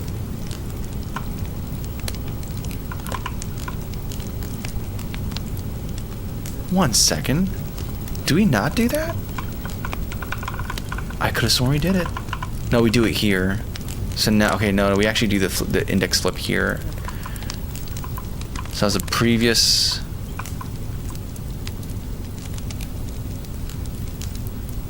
What? Okay, no, we're gonna do the flip over here. And then this is gonna be the active channel, so if the active channel was 0, now it's 1. Because 1 minus 0 is 1, right? And then we set the clip, the loop, the play, everything. Fantastic. We enter here, and then what do? We do the active channel is gonna be lerping from 0 to 1. We know that much. That seems very accurate to me. And then we know the inverse is going to be 1 minus active channel, and we're going to be lerping from 1 to 0. That seems appropriate to me. Finally, we do, hey, active channels volume is 1, and then local, the other channel is 0. Perfect sense to me. And then we're modifying this in the correct place. Cool. We do compute volume. Okay, cool. We do yield and return null. Okay, we wait till next frame. See how much time elapsed. We added. Fantastic. That just seems great to me. And we do compute volume on each iteration, which is going to be actually updating the volume clip as well. Okay. I think this is just sound logic, guys. I think we can put this on a rocket ship with human lives on it, and nothing should go wrong. But we're going to find out right now if this code would have cost human lives had I been working for NASA during the Apollo missions. Let's just find out.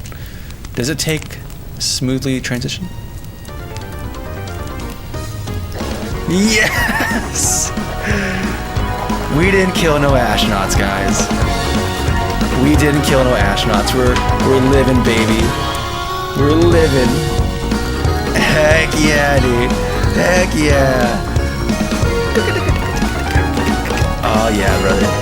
I'm so happy. Oh my goodness.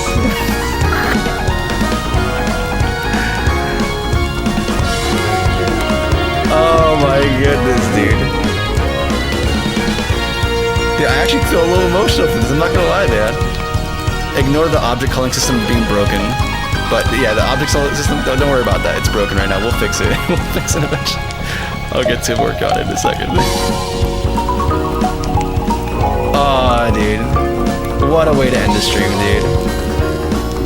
Music working, soaring through the clouds. Yeah, buddy. Well, ladies and gentlemen, thank you for watching the stream. I appreciate your company throughout this journey. And as always, stay cozy, God bless, and until next time, ta-ta.